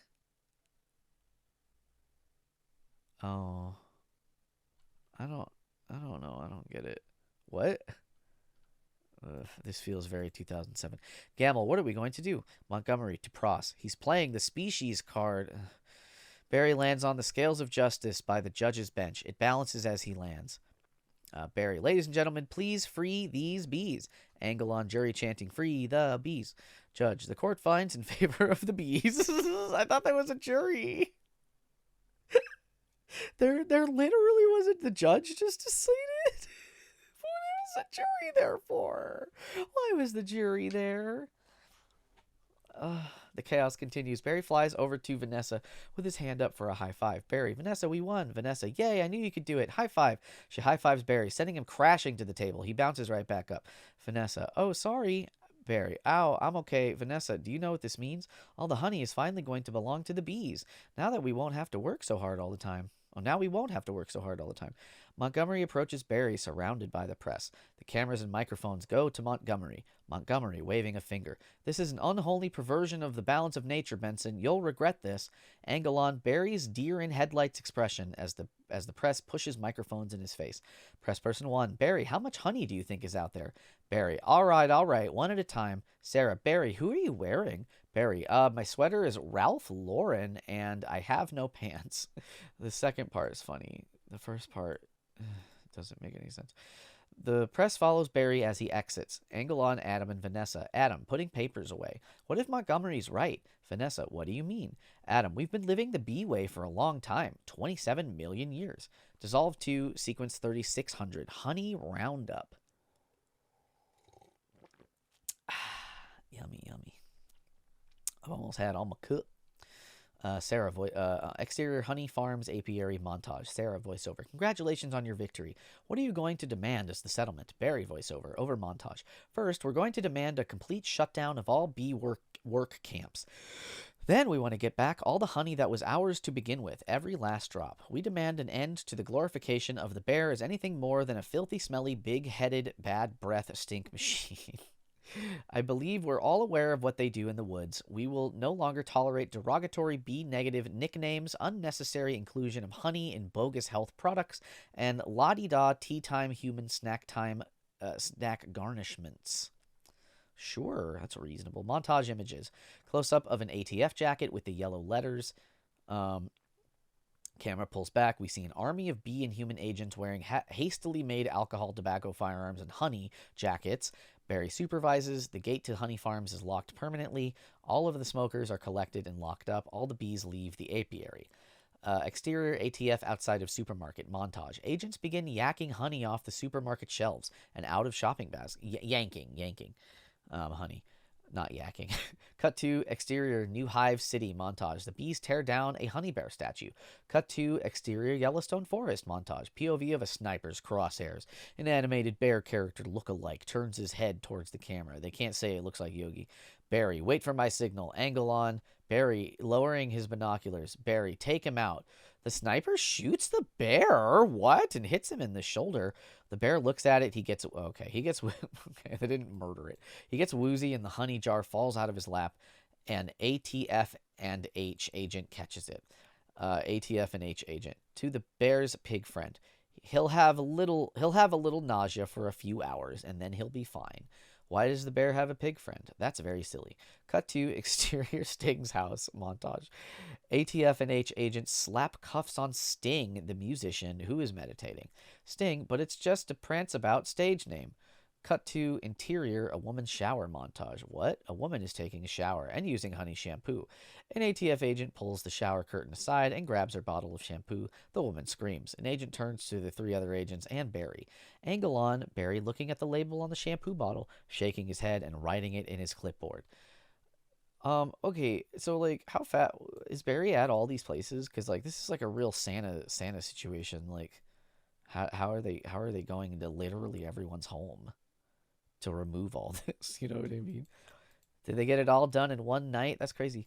Cut to exterior supermarket cafe montage. Another customer, an old lady having her tea with a little jar of honey, gets her face pushed down onto the table and turned to the side by two agents. One of the agents has a gun on her. Old lady can't breathe. Cut to exterior Central Park montage. An oil drum of honey is connected to Barry's hive. Barry, bring it in, boys. Cut to sequence 3650. No more work. Interior Hunnex montage. I'm gonna scratch my ear. It has been scratched. Angle on, the honey goes past the 3-cup hash mark and begins to overflow. A worker bee runs up to Buzzwell. Worker bee 1, Mr. Buzzwell, we've just passed 3 cups, and there's gallons more coming. I think we need to shut down. Keychain bee to Buzzwell. Shut down? We've never shut down. Angle on, Buzzwell overlooking the honey floor. The factory floor. Buzzwell, shut down honey production. Stop making honey. Angle on, 2 bees, each with a key. Buzzwell, turn your key, sir. They turn their keys simultaneously, wargame style, shutting down the honey machines. Angle on the taffy pull machine, centrifuge, and Krellman all slowly coming to a stop. The bees look around, bewildered. Worker bee 5, what do we do now? A beat. Worker bee 6, cannonball! He jumps into a honey vat, doesn't penetrate the surface. He looks around and slowly sinks down to his waist. Exterior Hunnex factory. The whistle blows and all the bees all stream out the exit. Cut to J-Gate, continuous. Lou Loduca gives orders to the pollen jocks. Lou, we're shutting down honey production. Mission abort. Cut to exterior Central Park. Jackson receives the orders mid-pollination. Jackson, aborting pollination and nectar detail, returning to base. They have radios. They have bee radios. Cut to exterior Hive City. Angle on bees putting suntan lotion on their noses and antenna and sunning themselves on the balconies of the gyms. Cut to exterior... bonked my mouse. Cut to exterior Central Park. Angle on the flowers starting to droop. Cut to interior J-Gate. J-Gate is deserted. Cut to exterior New Hive City. Angle on bees sunning themselves. A timer dings and they all turn over. We're on page 100, you guys. Cut to exterior Central Park. Time lapse of Central Park turning brown. Cut to exterior Vanessa's florist shop. Close-up shot. Vanessa writes, sorry, no more flowers on a closed sign and turns it facing out. Cut to 3700 Idle Hive. Barry flies at high speed, tracking shot into the hive, through the lobby of Hunex, and into Adam's office. Cut to interior Adam's office continuous. Barry meets Adam in his office. Adam's office is in disarray. There are papers everywhere. He's filling up his cardboard hexagon box. Barry, out of breath. Adam, you wouldn't believe how much honey there was out there. Adam, oh yeah? Barry, what's going on around here? Where is everybody? Are they out celebrating? Adam, exiting with a cardboard box of belongings. No, they're just home. They don't know what to do. Barry, Adam, they're laying out, they're sleeping in. I heard your Uncle Carl was on his way to San Antonio with a cricket. That's the second time we did this joke, I guess. Barry, at least we got our honey back. They walk through the empty factory. Yeah, but sometimes I think, so what if the humans liked our honey? Who wouldn't? It's the greatest thing in the world. I was excited to be a part of making it. Angle on Adam's desk on its side in the hall. Adam, this was my new desk. This was my new job. I wanted to do it really well, and now I can't. Adam exits. Cut to 3900, World Without Bees, interior stairwell. Vanessa and Barry are walking up the stairs to the roof. Barry, I don't understand why they're not happy. We have so much now. I thought their lives would be better. Vanessa, Barry, they're doing nothing. It's amazing. Honey really changes people. Vanessa, you don't have any idea what's going on, do you? Barry, what did you want to show me? Vanessa, this. They reach the top of the stairs. Vanessa opens the door. Cut to exterior Vanessa's rooftop continuous. Barry sees Vanessa's flower pots and small garden all have turned brown. Barry, what happened here? Vanessa, that is not the half of it. Why does that sound so robotic? That is not the half of it. Vanessa turns Barry around with her 2 fingers, revealing the view of Central Park, which is also all brown. Barry, oh no, oh my, they're all wilting. Vanessa, doesn't look very good, does it? Barry, no. Vanessa, and whose fault do you think that is? Barry, I'm gonna guess bees. Vanessa, bees? Barry, specifically me. I guess I didn't think that bees not needing to make honey would affect all these other things. Vanessa, and it's not just flowers, fruits, vegetables, they all need bees. Barry, well, that's our whole SAT test right there. What? Vanessa, so you take away the produce, that affects the entire animal kingdom. And then, of course, Barry, the human species. Vanessa, clearing throat. Ahem. Barry, oh, so if there's no more pollination, it could all just go south here, couldn't it? Vanessa, and I know this is also partly my fault. Barry takes a long sigh. Barry, how about an unalive pact? I don't want to say that. Vanessa, not sure if he's joking. How would we do it? Barry, I'll sting you, you step on me. Vanessa, that just kills you twice. Barry, right. Vanessa, listen, Barry, sorry, I've got to get going. She exits. Barry, looking out over the park. Had to open my mouth and talk. Looking back. Vanessa? Vanessa is gone. Cut to sequence 3935, going to Pasadena. Exterior New York Street continuous. Vanessa gets into a cab. Barry enters. Barry, Vanessa, why are you leaving? Where are you going? Vanessa, to the final Tournament of Roses parade in Pasadena. They moved it up to this weekend because all the flowers are dying. It's the last chance I'll ever have to see it. Vanessa, Barry, Vanessa, I just want to say I'm sorry. I never meant for it to turn out like this. Vanessa, I know, me neither. Vanessa cab drives away. That's wrong. Vanessa cab. What kind of cab are you taking? Vanessa cab. Barry, chuckling to himself. Tournament of Roses. Roses can't do sports. Wait a minute. Roses. Vanessa. Barry follows shortly after. He catches up to it, and he pounds on the window. Barry follows shortly after Vanessa's cab. He catches up to it, and he pounds on the window. Interior taxi continuous. Barry motions for her to roll the window down. She does so. Barry, roses? Vanessa, Barry? Barry, as he flies next to the cab. Roses are flowers. Vanessa, yes, they are. Barry, flowers, bees, pollen. Vanessa, I know, that's why this is the last parade. Barry, maybe not. The cab starts pulling ahead of Barry. Barry, regarding the driver, can you ask him to slow down? Vanessa, can you slow down? The cab slows. Barry flies into the window and lands into the change box, which closes on him. Vanessa, Barry! Vanessa lets him out. Barry stands on the change box in front of the driver's license. Barry, okay, I made a huge mistake. This is a total disaster, and it's all my fault. Vanessa, yes, it kind of is. Barry, I've ruined the planet, and I wanted to help you with your flower shop. Instead, I've made it worse. Vanessa, actually, it's completely closed down. Barry, oh, I thought you were remodeling. Nonetheless, I have another idea, and it's greater than all my previous great ideas combined. Vanessa, I don't want to hear it. Vanessa closes the change box on Barry. Barry, opening it again. All right, here's what I'm thinking. They have the roses have the pollen. I know every bee, plant, and flower bud in this park. All we've got to do is get what they've got back here with what we've got. What? All we've got to do is get what they've got back here with what we've got. Vanessa bees, Barry park, Vanessa pollen, Barry flowers, Vanessa repollination. I don't understand what the Barry on luggage handle going up across the nation. It's just that the plan is just going back to normal, just doing it. I don't understand. Barry B. Benson, I'm coming for you. Sequence 3950, Rose Parade. Exterior, Pasadena Parade. Barry, voiceover. All right, Tournament of Roses, Pasadena, California. They've got nothing but flowers, floats, and cotton candy. Security will be tight. Vanessa, I have an idea. Cut to exterior float staging area. Angle on Barry and Vanessa approaching a heavily armed guard in front of the staging area. Vanessa Bloom. That's not her name. Stop. Is that her last? It's never said her name. They say so many people's full name, but her name is Vanessa Bloom, and they aren't saying that? Come on. Vanessa Bloom, FTD, official floral business. He leans in to look at her badge. She snaps it shut. Vanessa, oh, it's real.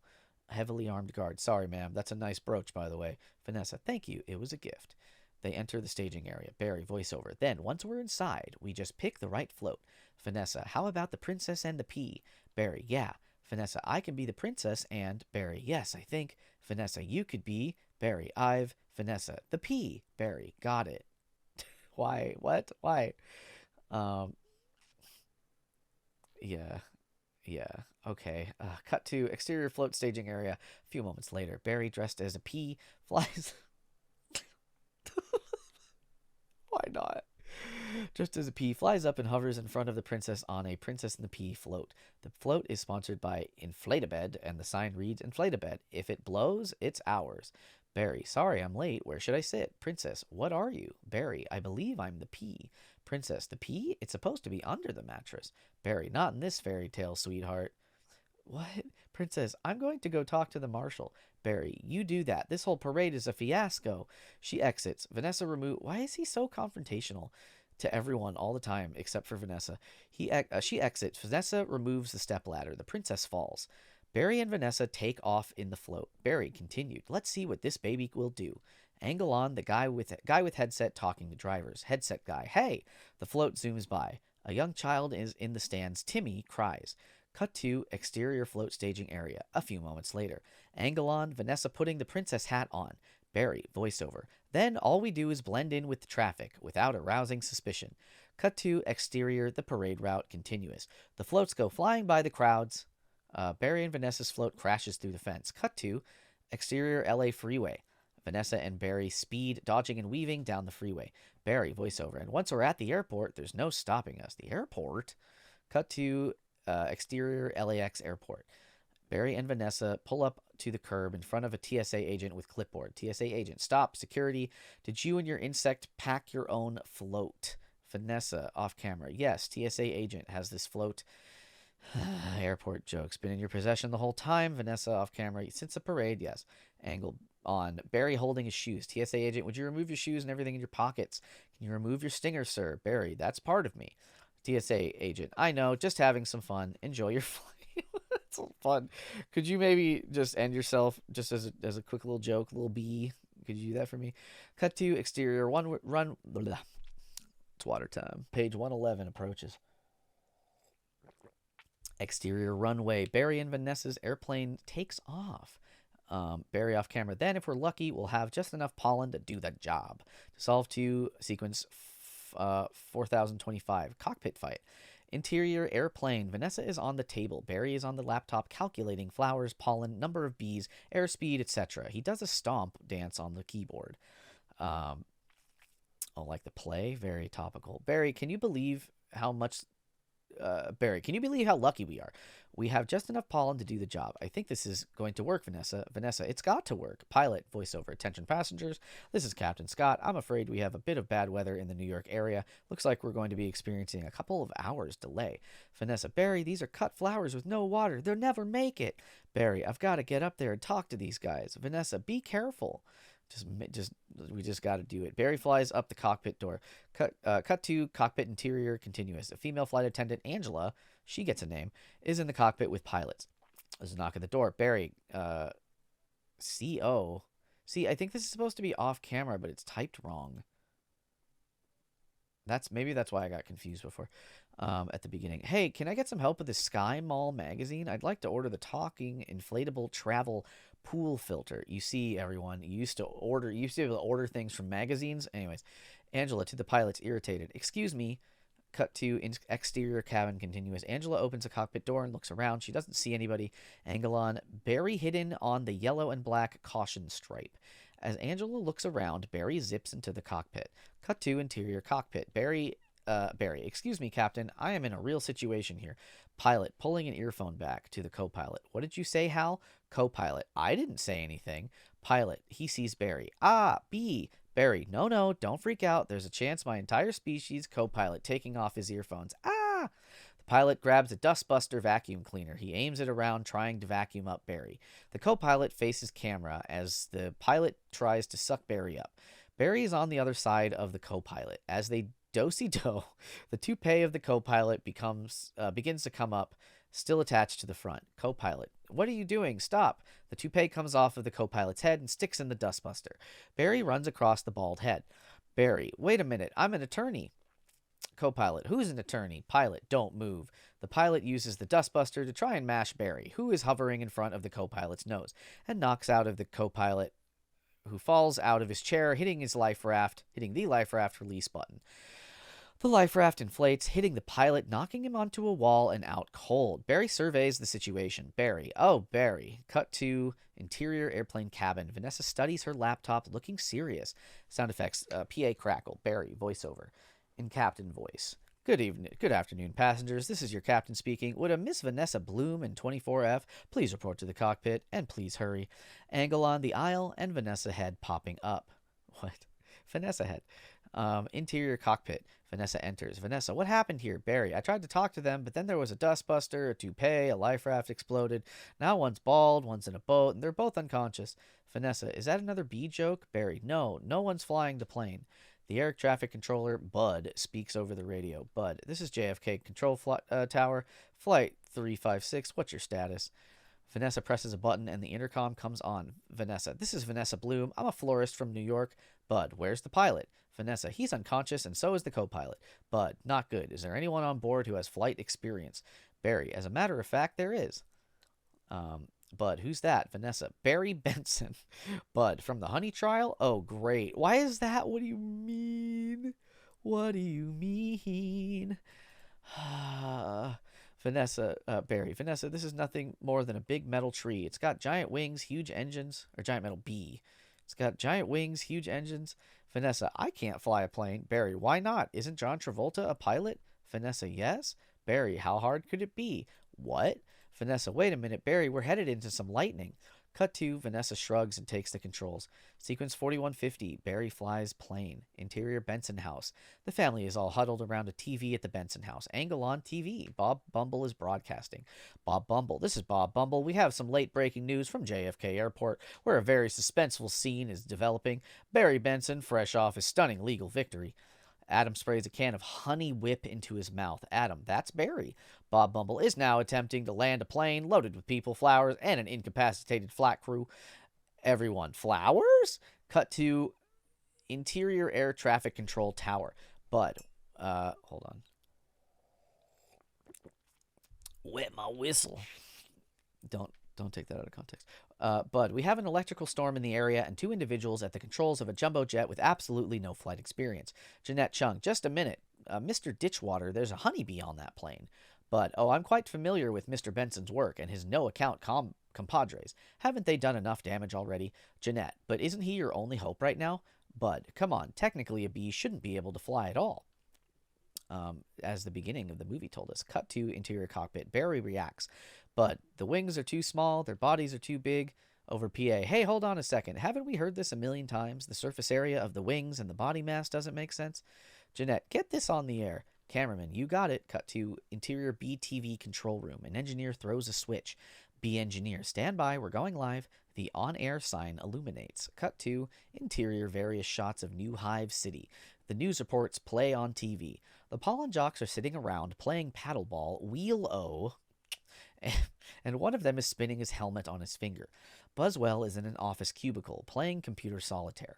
They have computers, make computer games. I don't know. Barry's family and Adam watch from their living room. Bees sitting on the street curb turn around to watch the TV.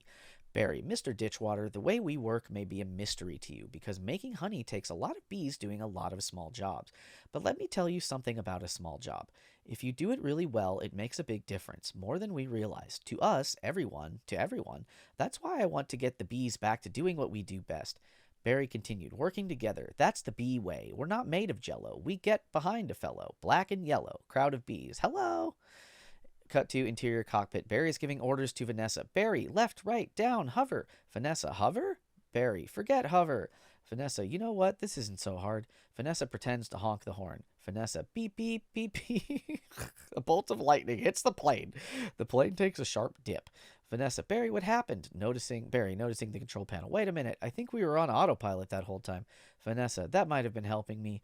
Barry, and now we're not. Vanessa, folding her arms. Well, then it turns out I cannot fly a plane. Vanessa struggles with the yoke. Cut to exterior airplane. The airplane goes into a steep dive. Cut to sequence 4175, crash landing. Interior J-gate. An alert sign reading Hive alert. We need, then the signal goes on to from 2 bees, some bees, every bee there is. Low Ludoka gathers the pollen jocks at Seagate.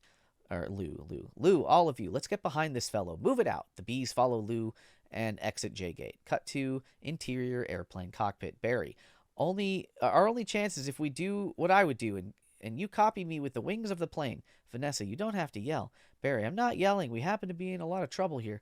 Vanessa, it's very hard to concentrate with that panicky tone in your voice. Barry, it's not a tone. I'm panicking. Cut to, it's not a joke. I'm not laughing. Come on. Cut to exterior JFK airport. Angle on the bees arriving and massing at the airport. Cut to, what about the rest of the world's bees? Do bees only live in New York? I don't know. Interior cockpit. Barry and Vanessa alternatingly slap each other in the face. I don't think this is a word. I think that's why I was having a hard time reading it. I don't think that that's a word.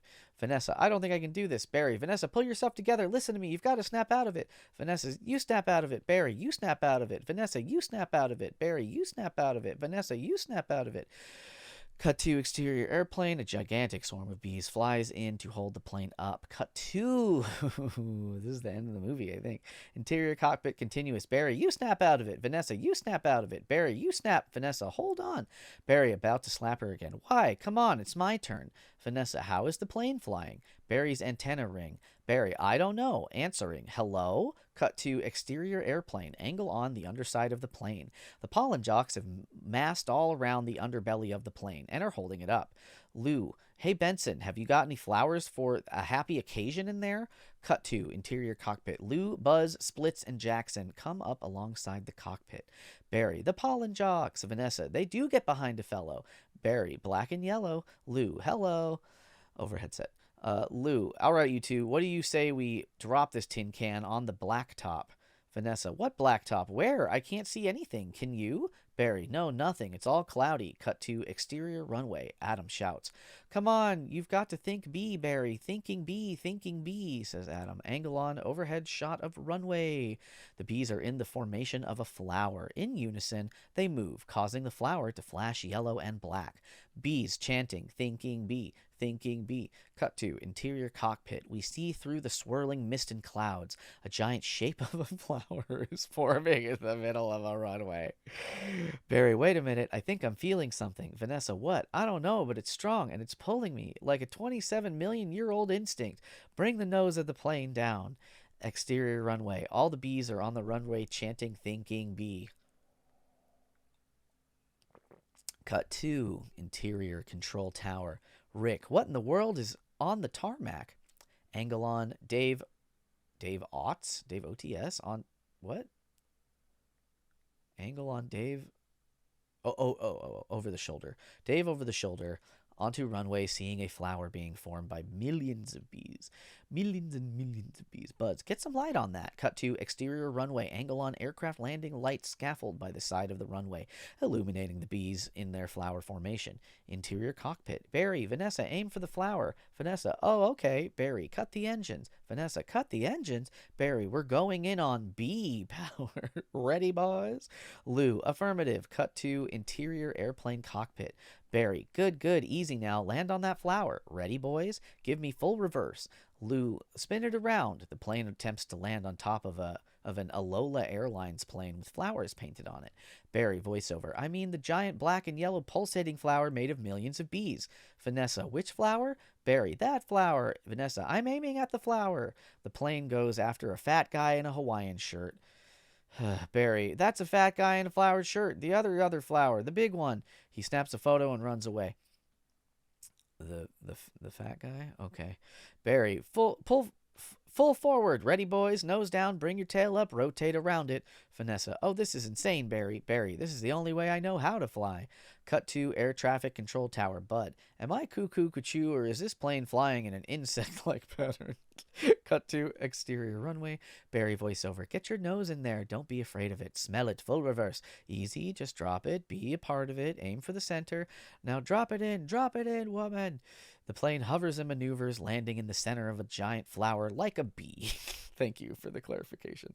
The bees, the flowers from the cargo hold spill out onto the runway. Interior I-plane cabin. Ooh. The passengers are motionless for a beat. Passenger, come on already. They hear the ding ding and all jump up to grab their luggage out of the overheads. Sequence 4225, runway speech. Exterior runway continuous. The inflatable slides pop out of the side of the plane. The passengers escape. Barry and Vanessa slide down out of the cockpit. Barry and Vanessa exhale a huge breath. Vanessa, Barry, we did it. You taught me how to fly. Vanessa raises her hand up for a high five. Barry, yes, no high five. Vanessa, right. Adam, Barry, it worked. Did you see the giant flower? Barry, what giant flower? Where? Of course I saw the flower. That was genius, man, genius. Adam, thank you. Barry, but we're not done yet. Barry flies up the wing of the plane and addresses the bee crowd. Barry, listen everyone, this runway is covered with the last pollen from the last flowers available anywhere on Earth. Did you check, Barry? Did you really check? Are you super duper sure? That means this is our last chance. We're the only ones who make honey, pollinate flowers, and dress like this. If we're going to survive as a species, this is our moment. So what do you all say? Are we going to be bees or just Museum of Natural History keychains? Bees. We're bees. Keychain bead. Keychain. Barry, then follow me, except keychain. Buzz, hold on, Barry. You've earned this. Buzz puts a pollen jock jacket and helmet with Barry's name on it on Barry. Barry, I'm a pollen jock. Looking at the jacket, the sleeves are a little long, and it's a perfect fit. All I've got to do are the sleeves. The pollen jocks toss Barry a gun. Barry, oh yeah. Angle on Martin and Janet Benson. Janet, that's our Barry. All the bees descend upon the flowers on the tarmac and start collecting pollen. Sequence 4250, repollination. Exterior skies continuous. The squadron flies over the city, repollinating trees and flowers as they go. Barry breaks off from the group toward Vanessa's flower shop. Cut to exterior Vanessa's flower shop continuous. Barry repollinates Vanessa's flowers. Were they not all cut flowers? Like, what do you mean? Cut to exterior Central Park continuous. Angle on Timmy with a frisbee as the bees fly by. Timmy, Mom, the bees are back. Central Park is completely repollinated by the bees. Dissolve to interior Hunex continuous. Hunex is back to normal and everyone is busy working. My throat's so dry, but we're at the finish line here. Angle on Adam putting his Krelmet hat on. Adam, if anyone needs to make a call, now's the time. I've got a feeling I'll be working late tonight. The bees cheer. Cut to sequence 4355. Exterior Vanessa's flower shop. With a new sign out front. Vanessa and Barry, flowers, honey, legal advice. to solve too.